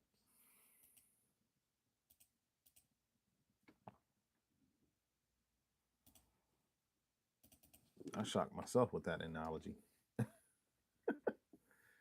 Kush says, even if you get yourself in digital afterlight, that can also end in a second. So why even try fighting? Yeah, and I think that's a deeper conversation. Like we may be talking about two different things. We may be talking about digital is sort of a transformation. Death is a natural.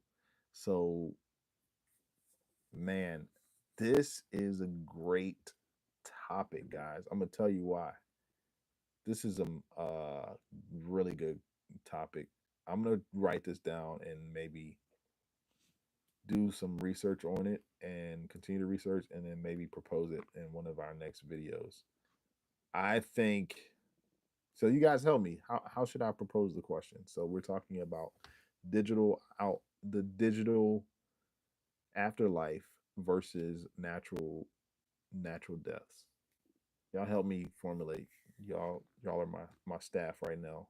How can I sort of pose that as a conflicting question so I can generate some content tension?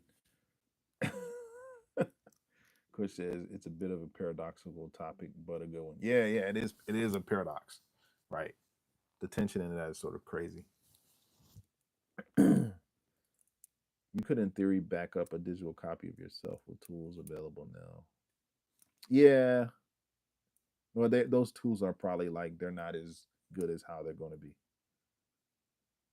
Would it really be me or a digital ghost? And and this is an age old thing, right, guys? Like the Egyptians, for example. That's the whole invention of the mummy, right? They would prepare the mummy and embalm it, and they did all certain things that were ritual because they believed in the afterlife, that the body was a part of the afterlife, and in so many ways they were able to preserve the bodies, right? Even though they, over tens of thousands of years, the mummy is sort of still wrapped and it's still um, sort of preserved. Like ice is a preservatory. You can put something in ice and it just preserves itself. But countries and cultures have tried to tackle this over years and years and years. So it's nothing new. It's definitely nothing new. The thing is, the world we are living right now is not all that stable. War, nuking, all this stuff can end in seconds, anytime. Yeah, and that is. But you don't want to be, Cause you don't want to be stuck on that all that negativity.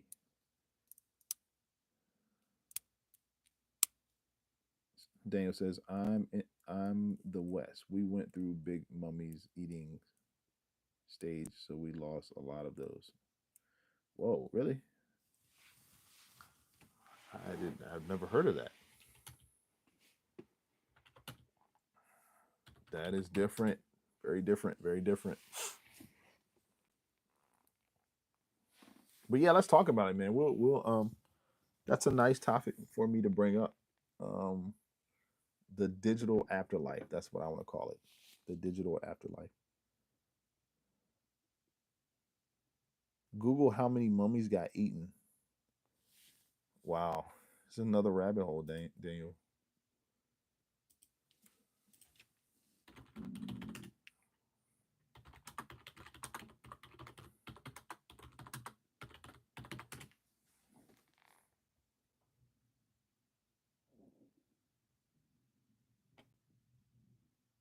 Oh, so it was a practice.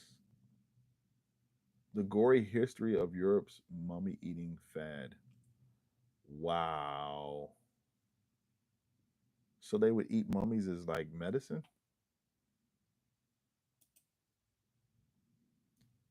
Yeah, here it is. Smithsonian says the question was not should you eat human flesh? What sort of flesh should you eat? Wow.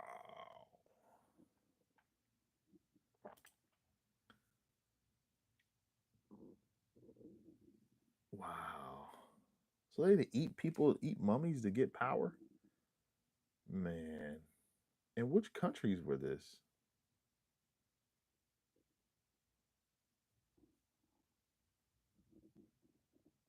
Man, this is what I'm talking about. Like this is some different stuff, Daniel, man. Good shit, damn, it's real.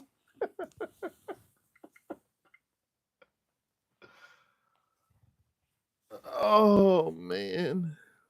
Damn, you gonna have to slow down, man. That's like mind boggling.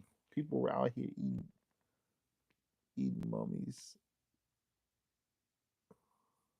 Yeah, Kush, I believe you can't ignore what's going on in the world. You can't. You just have to keep perspective about it. Rich English people held mummy eating parties. Oh wow, man. Guys, if you're just joining for the first time, my name is Brett with Anvil Music and Media. Thank you for joining. We have come across a history portion of this video. We're talking about certain cultures eating mummies. that is, I never would have thought that would cross this page, but here we are. Um, that's the part of Chat GPT where you're like, oh, how did this go with this, right? You know how Chat GPT is next learning, it's next, it's side learning. It has side learning functions. So if you say fish, and ChatGPT will say like fish and chips, not fish and cucumbers, right? Because fish and cucumbers have nothing to do with each other, right? It's fish and chips or fish and tartar sauce. Well, we just jumped a whole subject line.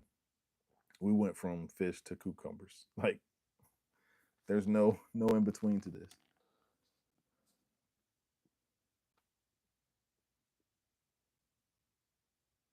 Rich English people held mummy eating parties. Man, people did some stuff in their day, man. Don't ask me why. That is crazy. Absolutely crazy.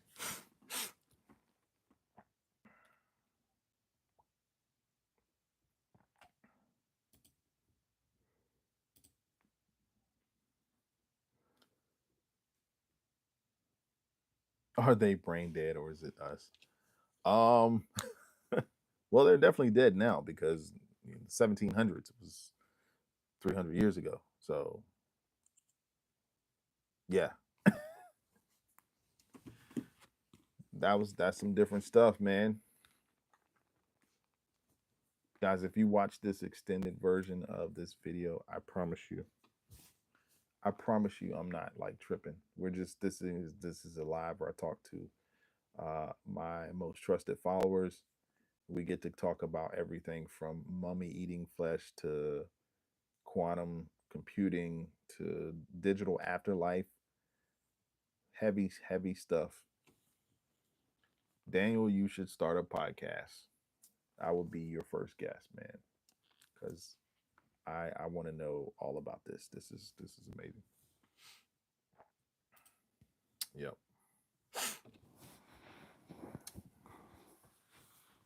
All right. Well, guys, you guys are amazing.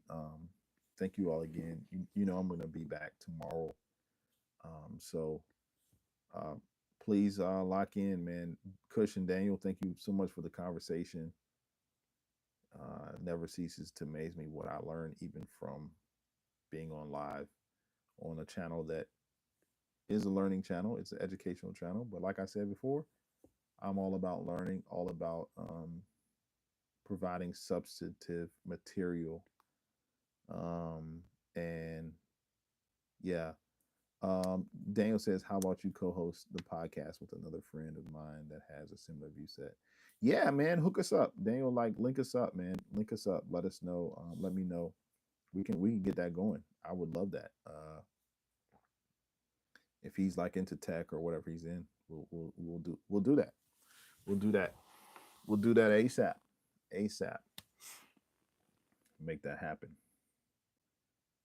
But for those of you that would like to join us every Monday or Tuesday and Friday. That's when we're on. Super excited about what we have going on and what we're going to. We'll see what happens, man. This has been an interesting live to say the least. You'll get to hear and see all of this in the replay. Those who get a chance to watch this, and I hope you enjoy. Hope you enjoy. Um, but yeah, Daniel, let's make that happen. You speak to him. I don't mind doing the editing. We can do it all for free until the channel makes money. Okay, cool. Yeah, I'm sort of like that too. Yeah, just let me know. We can set something up.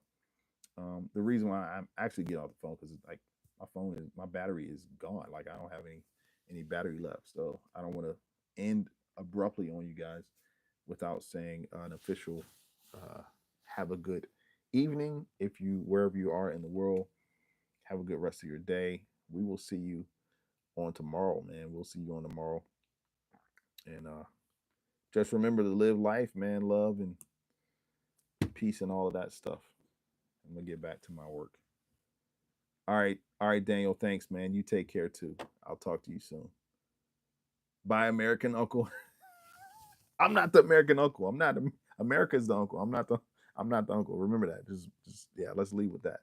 Um, it's great to see you guys. Kush, Daniel, thank you so much. You guys are amazing. I'll see you guys soon. Alrighty.